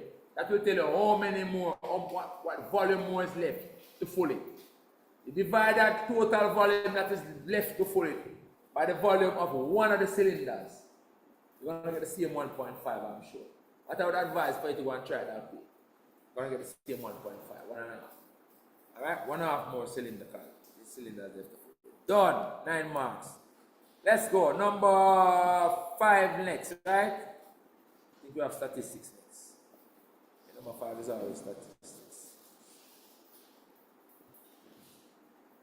Alright, let's go. Number 5. Number 5 says 60 students took an algebra test which comprised 50 multiple choice questions. So these are the multiple choice answers that they got, and these are the number of students who did the test, right? So that they're saying 6 students got 8 correct, 14 students got 9 correct, 2 students got 10 correct, 10 students got all 15 correct, and so on, right? It's a number of correct answers for each student obtained is recorded in the table below. Use the table to determine the number of students who had exactly 13 correct. So 13 correct here, 11 students. 13 correct was obtained by 11 students. 11 students got 13 correct. What go to that? 3 marks is enough. 3 marks. Next question. The modal number of correct answers. That's the one that, the number of answers that most students got. The number of marks that has the highest frequency. So here 14 students got 9. So 9 is the mark that most students got. So the modal number of marks correct is 9. Alright? 9 marks. Or 9 correct answers. That's 9 correct answers is the modal mark. The median for correct answers. Now we want to do median from ungrouped data. Remember now, when the data is ungrouped, you have to use the ungroup method. So you want the median, you have to find the position of the median. The position of the median is half of the n plus 1/3. And you have to find a way now to count the number of students. So you can put in a counting column, but you can actually just count them yourself as you go if you want. So let's go. 60 students, so you could say, okay, the even number of values that. So that divided 30 and 30. So you want between the 30th and the 31st. So the average of the 30th and the 31st answers. Right? The answer could be that way. But if you want as a formula, you could say this. This one say, okay, the position of Q2 when the data is ungrouped is half of n plus 1. N is 60, so that's half of 61. Half of 60 plus 1, which is 30.5. That's a 30.5 student. That 30.5 means the 30th plus the 31st divided by 2. 30th mark plus the 31st mark divided by 2. So you want the average of the 30 of the mark that the 30th student got and the mark that the 31st student got. So you find the 30th and the 31st student. You have to count them down here, so you have to count them. So to count them, we can add in a counting column. You don't have to, but you can. A counting column.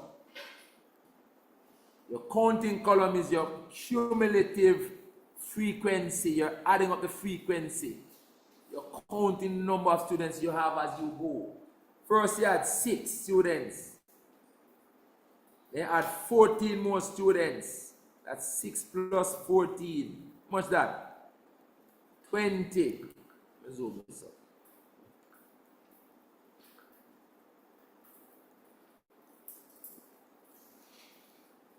20 students so far. They had 2 more students. 20 plus 2 more, you have 22 students so far. Trying to reach 30 and 31, right? 22. They had 6 more students here, so 22 plus 6. You reach 28.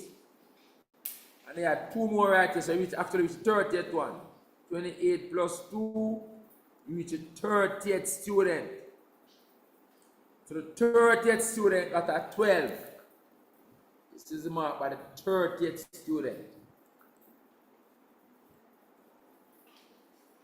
30th mark. So the 31st mark must be the first one over here, so don't it?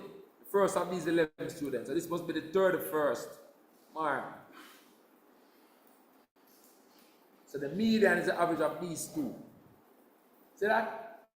Average of those two. So the median is the average of 12 and 13. So the median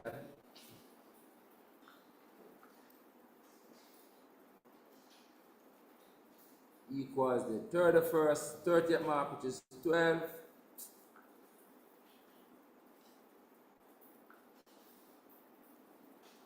plus 13 divided by 2. That is 12.5. Correct.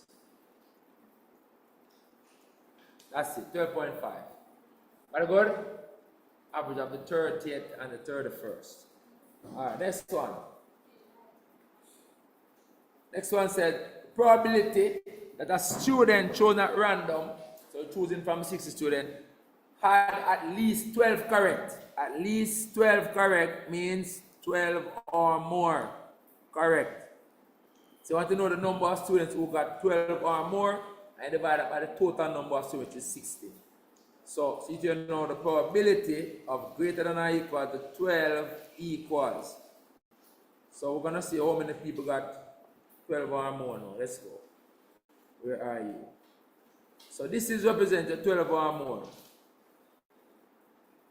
And so we're talking about these students. What that add up to? 32. So 11 and 11 make 22 and 10. 32. 22 and 10. 32 is right? So it's 32 over 60, right? 32. So it becomes 32 over 60. You can put that in the lowest terms. Huh? Somebody say something? 32 over 60. 8 over 50. Bye. Very good. One mark for that. But understand the question, right? But understand? Alright, good. Next question. Alright, so this is some ratio. Now we're gonna spend some time doing ratio and proportion. We're not doing it, but we're gonna spend some time doing ratio and proportion, right? This question says a group of students wrote a physics exam. Each of the students achieved a grade 1, 2, 3, or 4. It says the pie chart below shows the results. So in here, as you can see, 39 students got grade 3, and the angle there is 117 degrees. It says, see here, 39 students achieve a grade 3. Determine the total number of students who wrote the exam. So you can say the 39 is a fraction of the total number of students who did the exam. What fraction? 117 out of 360. Just like we had the area or arc length. Fraction of the whole thing. Same thing, same concept. Right? So the fraction of the total, see there, 117 over 360 is the fraction of the total number of students who got grade 3. And that fraction happens to be 39. So the fraction of the total students who got grade 3 is 39. The fraction will be 117 out of 360. But that's not a calculation. That's not the only way to do it. But I feel like this is the easier way to do it based on us understanding length of arc and area of sector. Treat it the same way. If this was area, for example, this was an area. The same calculation I would have done to find the total area. The fraction of the total area, which would be 117 out of 360, times the total area would be 39. Just that this is now is not a number of students. So using the same concept. That's not the only way to do it, but I'm using this way. So to find the total now, we're going to multiply by 360 and divide on the 117. So it becomes 39 times 360 divided by 117. One again. Let's work out to. Anybody? 120. So 120 students is the total. That's it. 120 students is the total. Right? Next part now says, the ratio of the number of students who achieve 1, 2, and 4 is 2 to 4 to 3. A student passed the exam if he or she achieve a grade 1 to 3 as normal. So this is in line with CSEC. How many students pass the exam? So we need to know how many people get grade 1, how many people get grade 2. We already know how many get grade 3.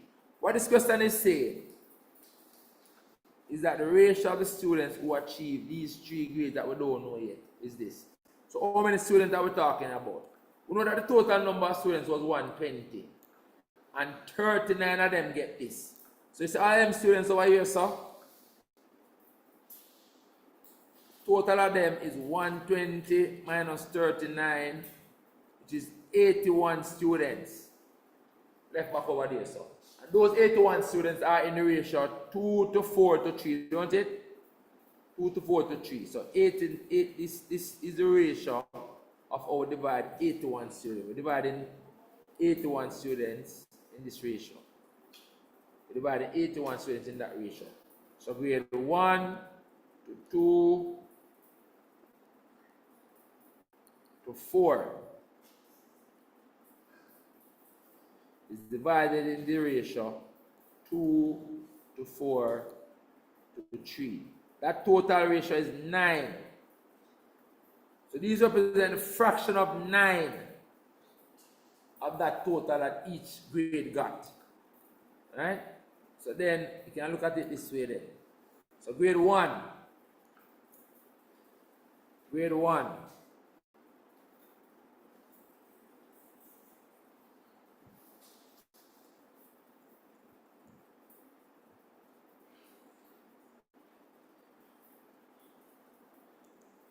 Grade 1 is 2 out of 9.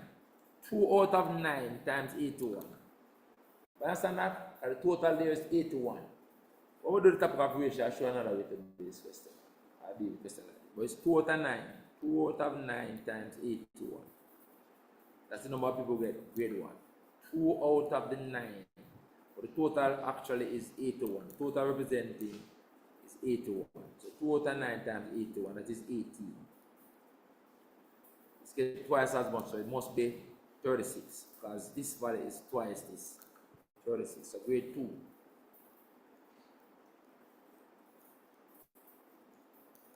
Is 4 out of 9 times 81. That's 36. And in grade 4,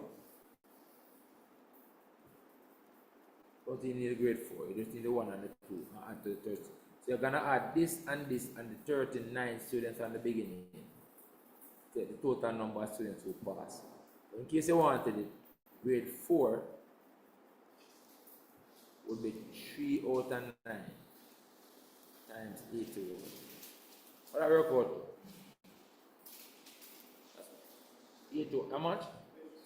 27. So the total who pass, right? Total pass equal those who get grade 1, which is 18, but those who got grade 2, which is 36, plus those who got grade 3. Those who got grade 3 was 39 from right here, so 39. Or you could have done 120 minus this, who failed. You could have done 120 minus 27, who failed. If you want it. What is your record? Huh? What is your record you add about? Huh? Oh, 39. Sorry, my mistake. 39. Yeah. Yeah, we add up to 93. Good. I have to do 120 minus I get 93, right? 120 total, 27 field. So you could have got it that way as well. Alright, next question said, determine the value of the angle for the sector representing grade 1 in the pie chart. So it's a fraction of 360 or 1. So who got grade 1? 18. That will be 18 out of 120 students times the total angle in the pie chart is 360 degrees. That's the calculation for the angle. For those who got grade 1. That will be the grade 1 angle. Grade 1 angle would be this. 18 students out of 120, that's a fraction of 360. What is your work out to? What are work out to? 54? 54 degrees.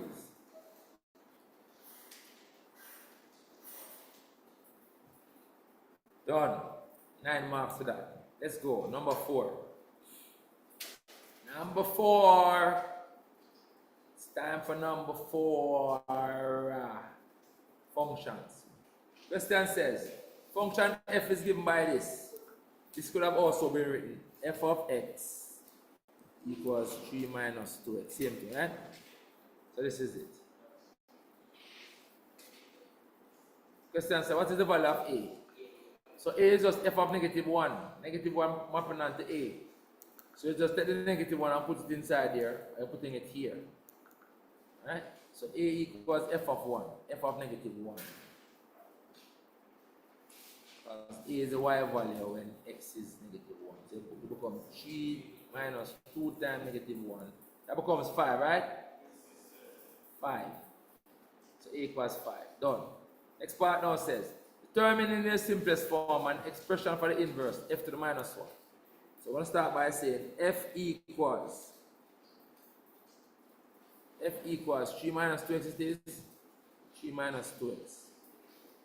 3 minus 2x. Inversing that, the f becomes x equals 3 minus 2 times the x becomes f to the minus 1. I'm trying to make f to the minus 1 a subject. You can take the 2 negative and bring it over here, and take this x and bring it over here, and get 2f to the minus 1 equals 3 minus x. And I take this 2 and divide it under here, and get f equals 3 minus x over 2. And then put in back the of x now. That's the answer right here. But I got that? But I got that? But no answer. Can't tell me so you can't find inverse. Be it on you know. Alright. Show up the next class we can find. Alright? This is revision. Let's go. Composite function f squared. Now remember, f squared means f of x, which means f into f. So like you have f equals 3 minus 2x.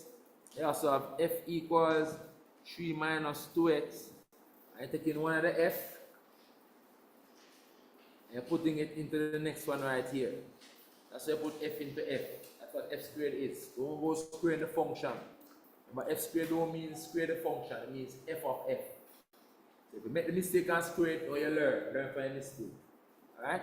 So f of x, which is what f squared is, becomes, putting this into this, you're going to get 3, that's a 3, minus 2 times, and where the x is now, you put in the all of the f there again. 3 minus 2x. And so you put a function in itself. So it's 3. You're going to expand this now. Again, minus 2 times 3 is minus 6. And minus 2 times minus 2 becomes positive 4x. So it becomes minus 3 plus 4x. This is minus 3. But I go to that. Alright, never get it right. Go and do it over again. Then this one f of f to the minus 1 and negative 2. You must know that this is negative 2. That don't need to work in it. There's 1 mark for it. So like you have a function. The function is inverse. Like you map something and you reverse it. It must come back to where it was. See that? The function is inverse must take a point. Take something back to where it was. It's like you have a point, right? And you apply f to the minus 1 to it. You take it over to here, so you take it to b. The f now, I'm going to take it back. So you do this first. The f now is going to take it back. And put the negative 2. So it's like you have negative 2. About you have negative 2, right? Somewhere. And you apply f to the minus 1 to it. F to the minus 1. So f to the minus 1 can have some value. We don't know. We're not interested. Some value a. What the f is going to do now? The f is going to reverse it. The f is going to take it back. That's what the f is going to do. So you do a composite function of a function as inverse, you take it back to where it was. Come on, man. We don't need, this don't need no work. So like you drive a car forward and you reverse. So you end up back where you started. Right? Like in a car and the F to minus, you do a reverse first. And then you drive back forward. So where you started is where you end up back in the end. So you do a function and you reverse it. That's what these are. They are inverses of each other. Very good? Good. So you can know for as a rule, more things you know the better. F of f to the minus 1 of a number are going to always equal about the same number. And these can also be reversed. F to the minus 1 of f of a number is going to equal the same number. This is not rocket science. That is it. Once you do a composite of a function and its inverse, the result is the same number. There's no movement. You can make the movement and you reverse it. Either way. Very good. Alright, good. So it's 1 mark for you. You don't want to waste time and work out something where you can just write an answer. So the answer for that is negative 2. This one now, it says, using a ruler, I don't have any ruler. Next class I'll have a ruler. I'm going to change my device. It says, use a ruler, draw the line x equals half. X equals half is a vertical line passing through half. Remember, x equals a number is vertical like the y-axis, which is x equals 0. So x equals a number vertical like the y-axis. So x equals a half is a vertical line passing through half. This one here, let's put it down first. The half, this is half first, so this is a half. You want the vertical line through here, so this line you want. That's x equals half. All the way up here. X equals half. You want y equals x. That's an easy line. Passes through points with x and the y value is the same. 0, 0, 1, 1, 2, 2, 3, 3. Pass through all those points. So pass through 0, 0, pass through 1, 1, pass through 2, 2, and so on. 4, 4. Can go all the way and put it all the way up to 5, 5. 5, 5 right here. 5, 5 right there. So you want a straight line down the middle of the graph. Use the ruler and draw a straight line down the middle of the graph. 3, 3, 4, 4. Pass through all those points. That's the line you're drawing. Y equals x. Passes right down the middle. Pass through points where the x and the y are the same. That's y equals x right now. Y equals x. Then you want the line x plus y equals 5. It's 3 easy lines, you know. X plus y lines, we spoke about it. Crosses the y-axis at 5 and crosses the x-axis at 5.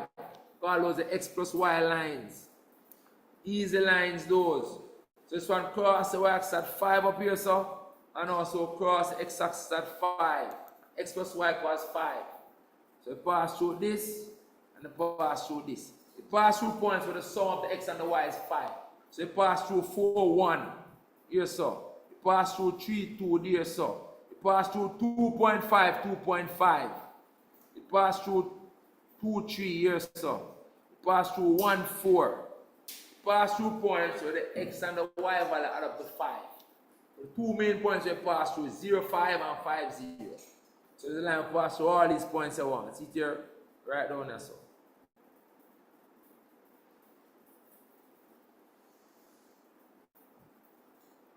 Label this line. X plus y equals 5. Very good. Yeah? Let's go for the ready now. The one here says now, on the grid, label as R, region where x is greater than a half. This means you're to the right of a half. You're above a half. So you're to the right of this line. Next one. Next one. Y is greater than x. The y on the left side is positive, greater than means above. So you're above the line, y equals x. Above the line, y equals x. That's what this one means. Above y equals x. So y equals x here, you're above this line, above this line, above this line. Somewhere up here. So right now the region that you want is somewhere over here. So we're not finished yet. Alright? Next one. X plus y less than 5. Y on the left side is positive, less than means below. So this one means above. This one means below. And this one is above as well. So we don't want to below that line. Right? This line right here. So we want to go below it. So we want to go below this line. So the combination of what we want is inside this area. So that's why we need to put the R. We are to the right of this line, we are below this line, we are above this line. So the region I want is R. R must be somewhere here. That is R. By the God, the said shade will be shaded in here. That said shade. By the God of that, that's where the R is. Don't give it away. Question done. And jiffy. What time is it now? 1:19. I cannot go up early. Next question. Number 3. 3 to go. Question them soft, man. But they must pass 30% already, you know. Can't tell me nothing. Not prepare too easy. Give them a most nice paper next time. Next question says, remember you have class tomorrow, online. You guys in here, online. Students online don't come in face to face tomorrow. And they would have in the class until next week, Sunday. I'm going to send work for you to do in the group. Make sure you do it before next week, Sunday, and about the foolishness. Next question said, the diagram below shows two pentagons, P and Q, drawn on a grid made of squares. Alright? It says, select the word, or select the correct word from the following list to complete the statement. So as I look at these two things, they are the same dimensions, don't it? Can you see that? The length here and the length here are the same. They have a long piece of down here, so, which is this piece here, so. They have like a diagonal looking piece here, so, which is this piece here, so. They have this piece out here, which is this piece out here, so. And they have this piece up here, so, which is that part out here, so. So two things are the same shape, same area, same perimeter, same everything, same corresponding everything. The thing just kind of turn over, right? Like it rotate 180 degrees. When two shapes are equal, mathematical term for them is congruent. Congruent shapes are shapes that are of equal dimensions. Alright? It says select the words, your word are congruent. Pentagon P is congruent.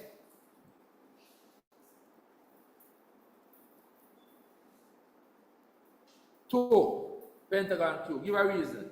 All dimensions equal. All dimensions are equal. Angles are equal. Lengths are equal. Right? The same corresponding angles and the same corresponding lengths. That is it. Equal in every way. Just that one turn on the side. One vertical and one horizontal, you could say. Alright? That is it. That's the relationship between them. Done. 2 free marks that. Next question. Here it says, diagram below not drawn to scale shows a pentagon. Pentagon has 5 sides. In the pentagon, YZ is parallel to XW. So these two lines parallel. So once you see parallel lines, you know Z angles. You see them two angles right just now? They are co-interior angles. They add up to 180 degrees, don't they? You're looking out for those things, right? Looking out for those things right away. What else them say?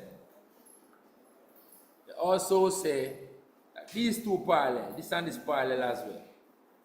So again, these two angles equal as well. These two angles equal as, no, not equal. These two angles supplementary, add up to 180 as well. Co-interior angles, like U angles. Alright, recognize those things. It says the angle XYZ is 14, that's right here. And angle VZY is 98 right there. So determine the angle WXY. WXY. This one, right?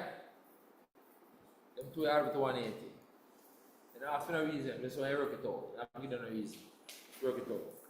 It's 180 minus that, right? So WXY is 180 degrees minus 114 degrees. What I work out to? 4 inch angle. How much? How much? It's at 66 degrees. Next angle I want is ZVW. That's right here, so don't it? That one I want, don't it? ZVW. Alright, so that multiple ways can be done. What we can do, we can find that one here too. It's going to be the same as that, don't it? Why I say that? Because them two they add up to 180. And them two also add up to 180. So therefore, them two are equal. Additionally, this is the angle between this line and this line. So, this is the angle between two parallel to the ones between these two. So, it must equal. See that? See that? Because this is the angle between these two lines. And this is the angle between the same two lines that are also parallel to those two. So, it must equal. Multiple ways to look at it. So, this angle up here is also 114. This one. angle is 114. Then you can find this angle now by saying total angle in the pentagon is n minus 2 triangles, and you add up these and subtract from that total. But understand that? That's the most likely way people do it.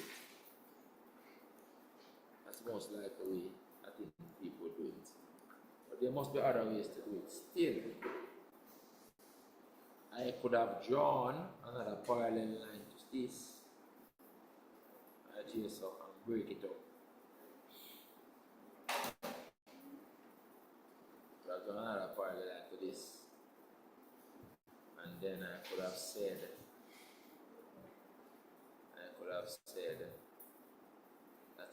that's a thing here. That's a parallelogram. So this angle will be 66 though. I'm gonna find a piece here.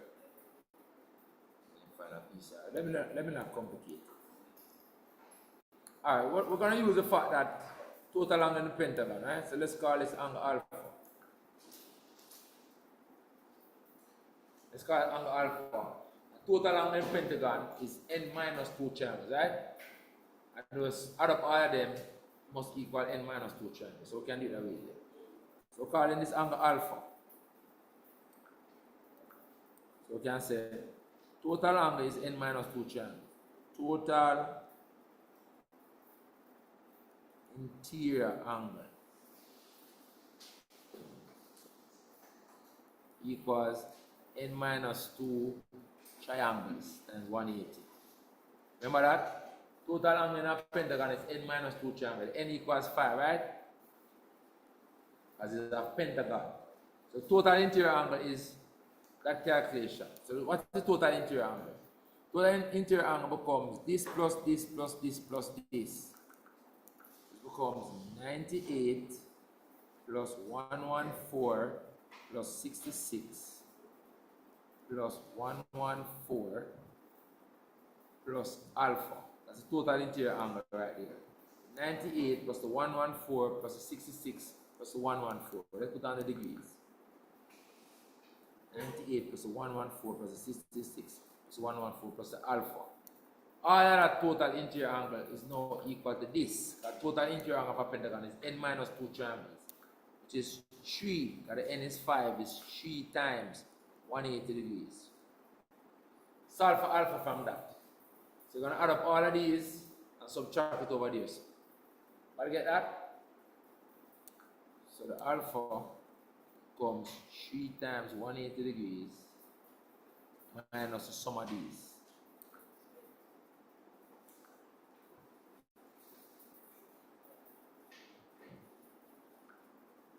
Minus the 98, 114, 66, and the other 114. Where that out and get the alpha. Somebody run that out for me, please. There are other ways to do it, but I think this is the more obvious way to do it. Put a line in the pentagon.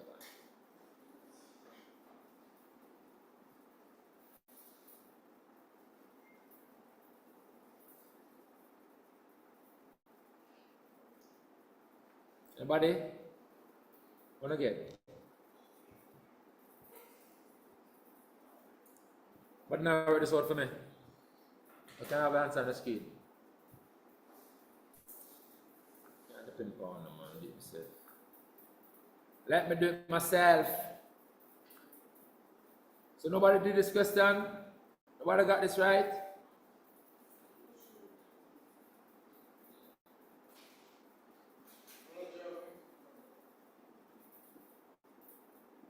$148 me again. 3 times 180 minus 98 minus 140, 114 minus 6. I'm going to 148. Check it again. 148 degrees. Check it again, you. Check it again.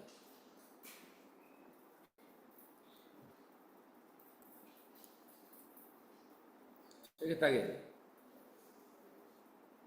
Total angle of pentagon is 3 n minus 2 triangles. 3 triangles. Get it? Get 148? Alright, good. Next question. This is a transformation. This question says the letter A and a point C are shown on the grid. So that's the A and that's the point C. Alright? It says, on the diagram, draw accurately each of the following transformation. The enlargement of A by a scale factor of 2 about the center point 66. So the scale factor is 2, size is going to double, but the distance from the center is also going to double. That's what we're going to use as the premise to draw the image. The distance of all the points from the center will also be doubled by a scale factor of 2. Scale factor of 2 does not only double the size of the A, it also doubles the distance from the center. So from this point, we want to double the distance of that, double the distance of that, and double the distance of that. Alright? And the size is going to double. You can maybe do 2 points and then you can maybe do 1 point, you know, see where this is going to go, you know. And then you double these dimensions.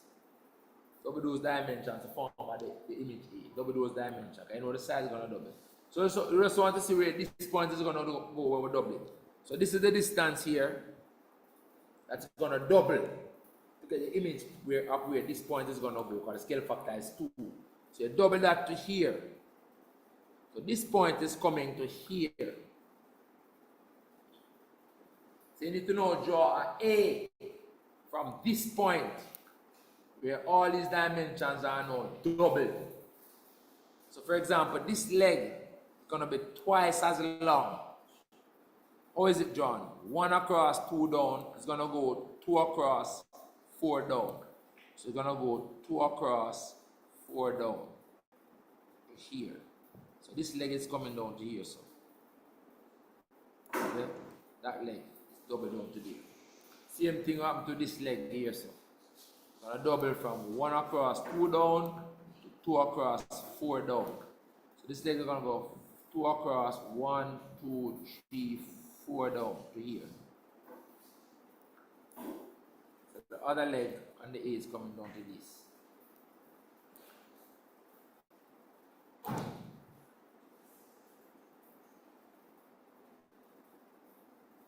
So the other leg of the A. Draw this construction in blue, in red, sorry. So we perform an enlargement on this point to here. Right, so this point came to here, and then we're just drawing a twice the size triangle. Now this little gap here, so it's also gonna double. Everything going to double. This little gap is gonna double. Right? So it's gonna be this side like it is 1 down. It's gonna go 2 down, but the gap is double. So the piece across here is gonna be more like about here, so the gap is doubled. About that.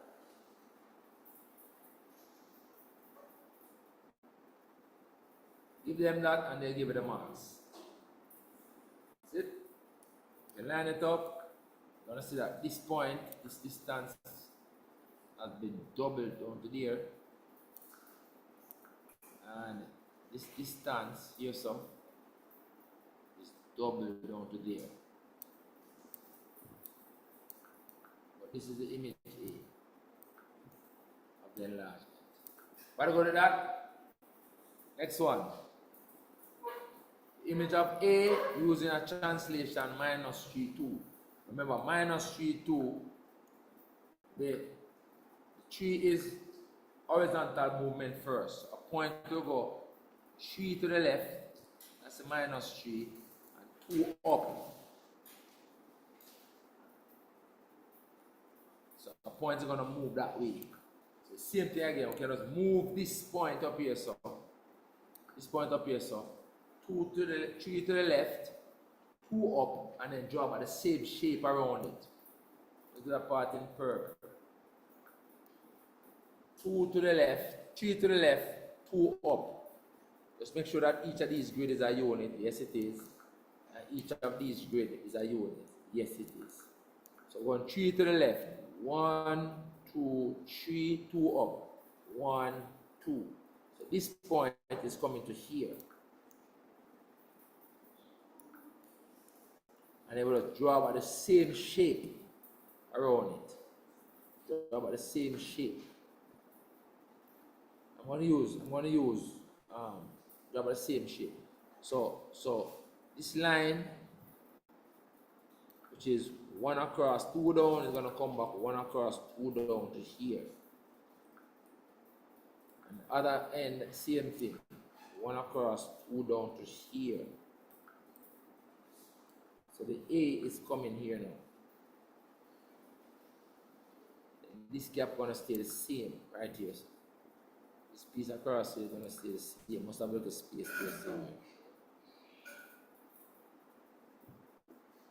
That is the image of the translation.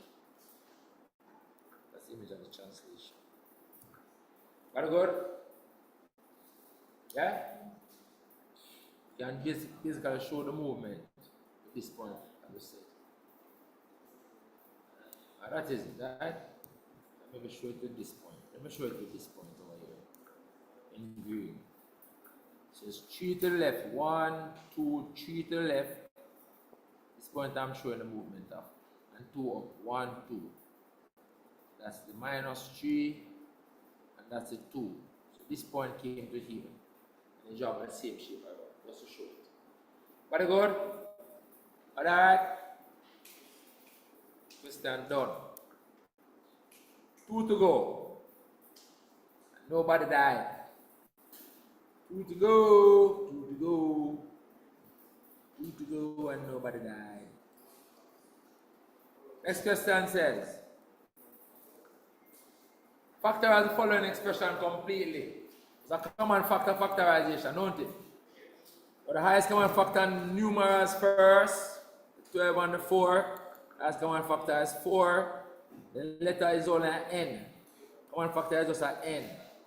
So factoring out 4n from those two. So I'll be talking, please. 4 out of the 12 leave with a 3. The n out of the n squared leave with an n. Minus the 4 gone outside, the n gone outside, so we have the m left inside here. Alright? And then if you want, you can just expand this back to test if you get back that answer. If you expand it. Alright, alright. Alright? Let's expand that again to see if you get back that answer. We're good to go. So all we have to do. Got it good? This one says, show that this thing is equal to that. So what they did, they took this thing and they make it into one fraction. Alright? Show that that is so. Let's do it. So this is the proof now. So the x over 1 minus x minus 4x. I want to turn this into a fraction with the same denominator as this. What do I do? Simple. Multiply the denominator by 1 minus x and multiply the numerator by the same 1 minus x. So that I multiply by 1. That's all I have to do. And then I work it out. So this becomes equal to, I'm going to expand this up here now. So I'm going to become x over 1 minus x minus. On top here, you're going to have 4x times 1 is 4x. And 4x, or to factorize it. Factorize, alright, no problem. And then 4x times this minus x is plus 4x squared. And then divide that now by 1 minus x. What happened now, because you have the same denominator, you can now add numerator algebraically. Alright? So it's supposed to be a minus. It's supposed to be a minus, not plus, minus. Minus. Let's look again. It's 4x times 1, because I'm keeping this minus here, so no. Not changing that minus yet. So I just multiply this numerator by itself. So it's 4x times 1 is this 4x. And then 4x times minus x is minus 4x squared. Ready now? So consolidate everything now and put a common denominator of 1 minus x. So it's going to be x minus 4x. X minus 4x is negative 3x. So we're talking. Then minus negative 4 becomes a plus 4x squared. Minus minus becomes a plus. So you get plus 4x squared. Then clearly what has happened up here is that they have factorized the x on the numerator. So you have 1 minus x. You're factorizing x from these two values. Factorize the x. Out of this one, that's where they get this 4x inside here. Then out of this minus 3x, that's why they get this minus 3. And that is it. That's where you found the one fraction. The key step is this. Multiply numerator and denominator by what you want, and then you work it out. Alright? Then them say now, hence, solve this. So what it means then is that this expression now is that. So that I can put in that now equals 0. That's what we really do it. Alright? So this becomes x into 4x minus 3 over 1 minus x equals 0. If your fraction equals 0, then the numerator must be 0. Or you can look at it this way, that you take the denominator and multiply it across here by 0, it's going to be 0 anyway. If your fraction equals 0, there must be the numerator that is 0. So you can say, therefore, x into 4x minus 3 is equal to 0. So it's either that this x equal to 0, or this thing equal to 0.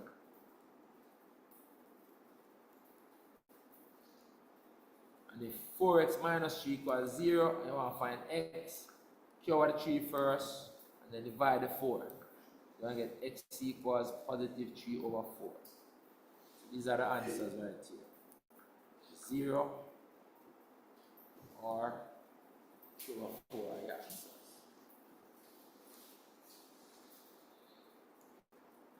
Remember, if a fraction equals 0, there's a numerator that is 0. If a fraction equals infinity, then the denominator equals 0.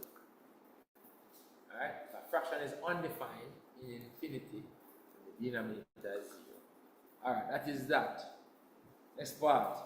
This one says make V the subject. So try and transpose everything away from this V. So first thing we're going to do is square both sides. First thing we're going to do is square both sides. Square both sides first. To get rid of the square root. That the square wipe out the square root. So you're going to get, the square both sides, you're going to get p squared equals the square root sign gone. The square root sign cancel with that square. So you get 5 plus vt. You want to make the v the subject. Now cure the 5 first and then divide under the t. Let's go step by step. Cure the 5 first, we're going to get p squared minus 5 equal to vt. You have to leave the v by itself, take the t and divide it under here. So you're going to get p squared minus 5 over t equals the v. If you make v the subject, let's turn it around and write v on the left side. V equals p squared minus 5 over the t. That is the answer. V is the subject. So I mean, V is the subject, transpose everything away from the V. Are you good? Not complicated, guys. Not complicated. Let's go. Next part. Next part now says the distance needed to stop a car D varies directly. That's a direct variation. As the square of the speed S. Square of the speed S is S squared. And directly means k times. And this first variable D equals k times the second variable. That means D equals k times S squared. That's what they just said. D is directly proportional to the square of the S.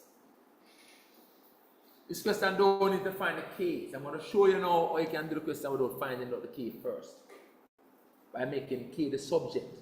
If you take this S squared and divide it, you're going to see that the k is always equal to D over S squared. So the k is always D over S squared.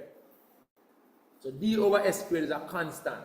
So D over S squared for any pair of values is a constant. That's how we use it. What do they tell us? They tell us that car traveling at 70 kilometers per hour, that's a S. Let me say, when S equals 70, the distance is 40, the D equals 40.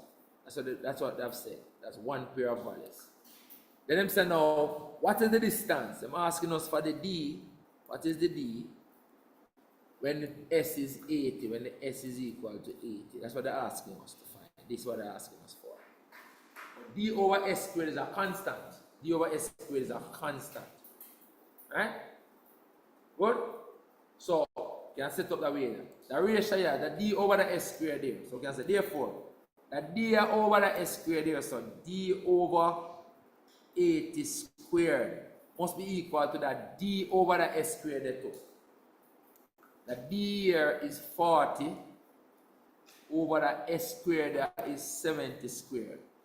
But understand that the k is always d over s squared. So d over s squared for one condition is d over s squared for another condition. That's how we set it. I'm trying to find the d. But understand that you do have to find the k first. Just remember, this is telling you what the relationship is. D over s squared is a constant for any pair of values. Since d equals k times, that's what this way you must start, and you must start with this, and you must know that first, from the statement that the distance is directly proportional to the square of the speed. Square of the speed is s squared. So if d is directly proportional to s squared, then d equals a constant times s squared. And if you make the constant the subject, that's what I did here, by dividing by the s squared. That's why the constant is d over s squared. So d over s squared is a constant for any pair of values. So I'm using that. I do have to work out the k first. If you want, you could work out the k first. But I'm showing you how you can do the question without working out the k first. If the question don't require the k. So this is one pair of values they gave us. They gave us this first pair of values right here. This. See? Because when at 70, when the s is 70, the distance is 40. So they have given us this as a known pair. That's a known pair. It's a known pair of values. That's like our known pair of values.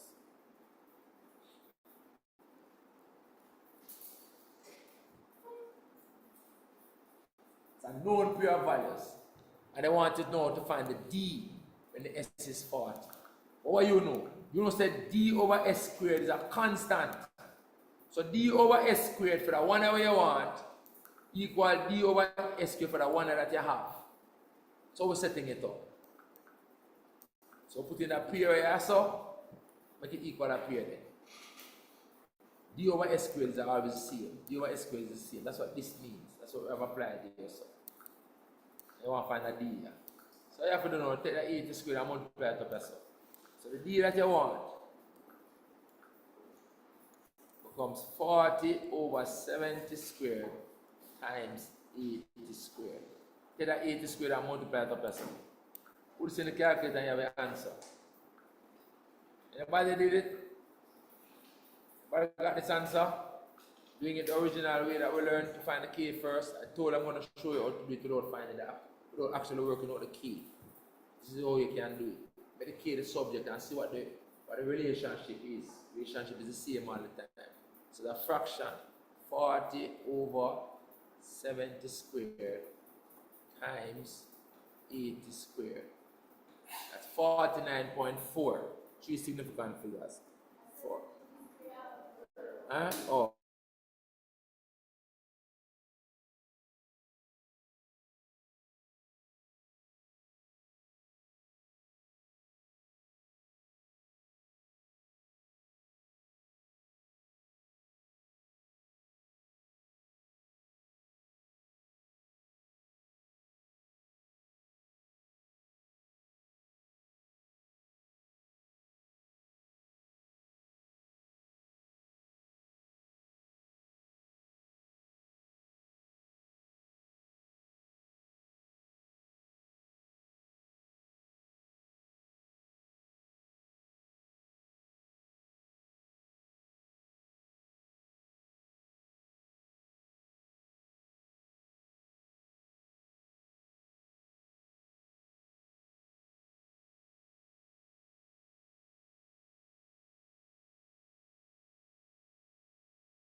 Alright, one second.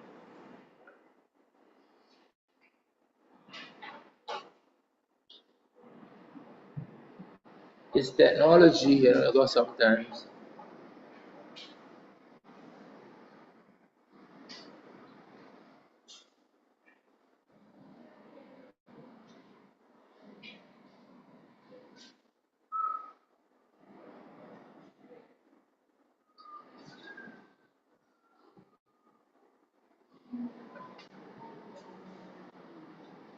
Alright, we're back. Alright, go back. One question to go.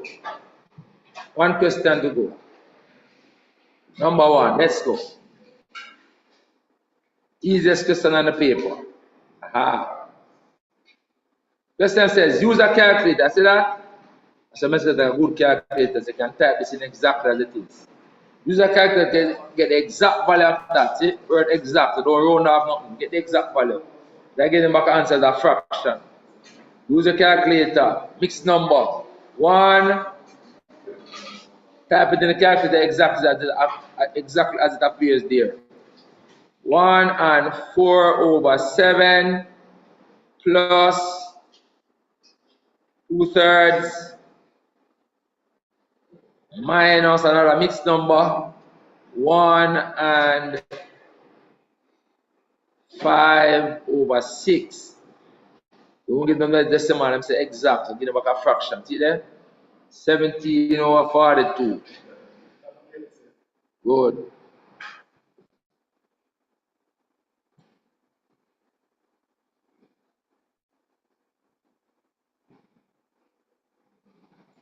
Hold on a second.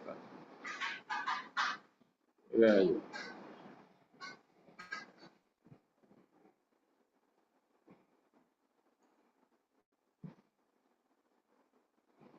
Give them that. Don't give them the decimal. That's exact. All right. Next question says, work this out. Them say express this as a fraction in lowest term. I think a calculator can give it that to you know. Huh? Chuba? Chuba 9 is black lowest term boss. Huh? Let me see. The cube root of the 27 is 3. So first it's going to be 3 over 9 times 9. Because 9 squared is 9 times 9. 3 into this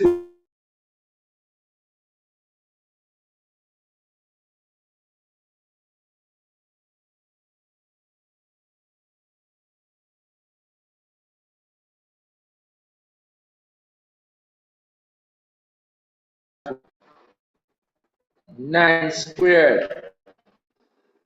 The fraction. A calculator can give it that, you know, 1 over 27. You know. Yes, I didn't. Cube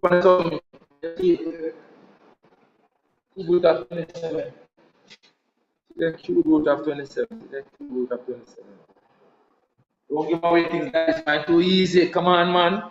Can't lose marks on this, man. What's marks I'm give for it? 2 marks for that, I'll give it 2 marks. So 2 marks are nothing. Alright, let's go. Careful with these things, man. Come on. This one says,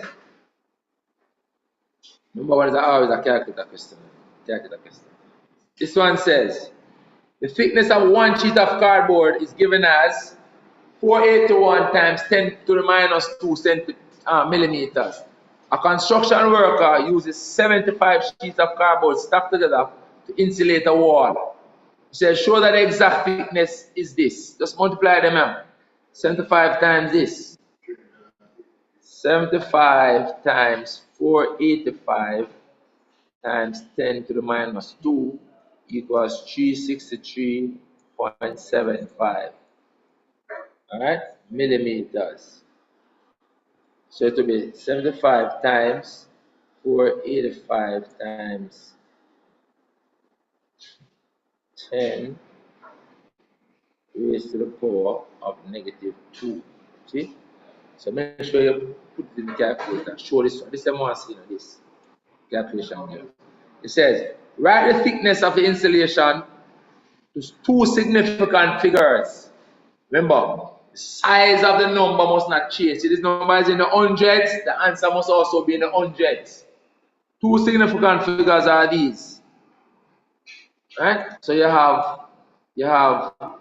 367, 363, sorry. You have 363.75. You want 2 significant figures. These are 2 significant figures. This one cannot increase that, can't increase that. So you replace this with zeros, because the size of the number can't change. This number is in the hundreds, the answer must also be in the hundred. You can't have $363 and you carry the two significant figure and return $36. Right? If something costs $363 and you know that $363 for something, and you tell the virgin around how much it costs, and you remember that 363, but you don't remember the exact 3. It's about $306, my you. Not that I said, about $306. Don't it? The size and the value of the thing can be diminished. So this number is in the 300s, the answer must still be in the 300s. So the answer for this two significant figures is 360 millimeters. Is two significant figures. Alright? Whenever you correct it, the size of the thing must stay the same. Overall size can't change. It's in the 100. One decimal place. So we have 363.75. We're correcting it to one decimal place. So one decimal place, using the 5 to correct that. 5 will increase that to 8. See that? So to one decimal place, that is 363.8 millimeters. Alright? Millimeters. Next one. Standard form, or I might say scientific notation. It says scientific notation, same thing. Scientific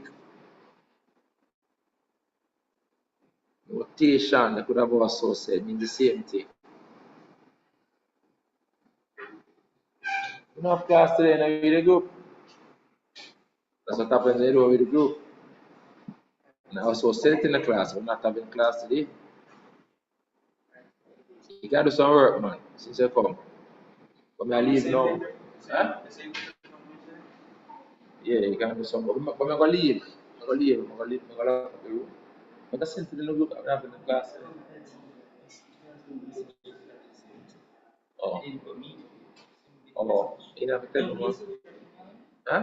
Yeah, man, tell him so we're not having class. Yeah, alright, cool. Alright. Alright, so we want this in scientific notation now. The standard form. So you have same number, 363.75. You want the decimal point right here. Right? You want it to come one digit. Decimal point must come after the first non-zero digit. So one decimal point to come here. So to get the decimal point there, essentially we have to divide by 10 squared. Right? To move it there, so. But to cancel that division by 10 squared, you have to multiply by 10 squared. Right? So like you divide by 10 squared to move it where you want it. So like you divide by 10 squared to move it where you want it. To balance out the division by 10 squared, you have to multiply by 10 squared. So this is a calculation that will move the decimal point for you to put it where you're supposed to go. So the final answer then is 3.6375. That's what this does. This becomes that. And they put back this beside times 10 squared. That's it. See that? That is it. Alright? That done. Next one says Marco is on vacation in the Caribbean.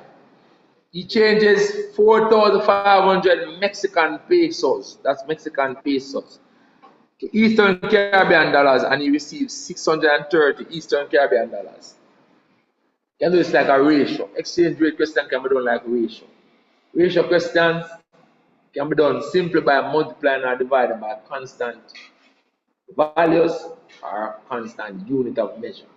We're going to deal with that one day in the week. Then we'll come back to class, we'll deal with that in a class on ratio, deal with ratios. Ratios, maps, and scales. Right? We have a class on that. Ratios, proportion, maps, and scales. Alright, so what this guy is saying, they want what one EC is. So when I put on what them up, 630 EC dollars is 4,500 Mexican dollars. That's what they gave us. You want the EC side to become 1. So all you have to do is divide 2 by 630. Divide this side by 630, so it becomes 1. So divide this side by 632. So all you have to do. We divide this by the 630, that's how it becomes the 1. And work out whatever this is coming right here. So just work that out. It's 4500 over 630. 7.14. So 7.14. That's it. Question done. End of this test. And that is that. Is that? How much am I get? How much am I get? Let me hear. Everybody must get more than 30. Come on, 30 easy on this. Everybody must get. Tell me how much you gonna get when I go. Online, let me hear what you get on the paper. Listen. Listen. You have to go and redo anything that you got wrong, anything you did not do. Exactly. That's what it's about, guys.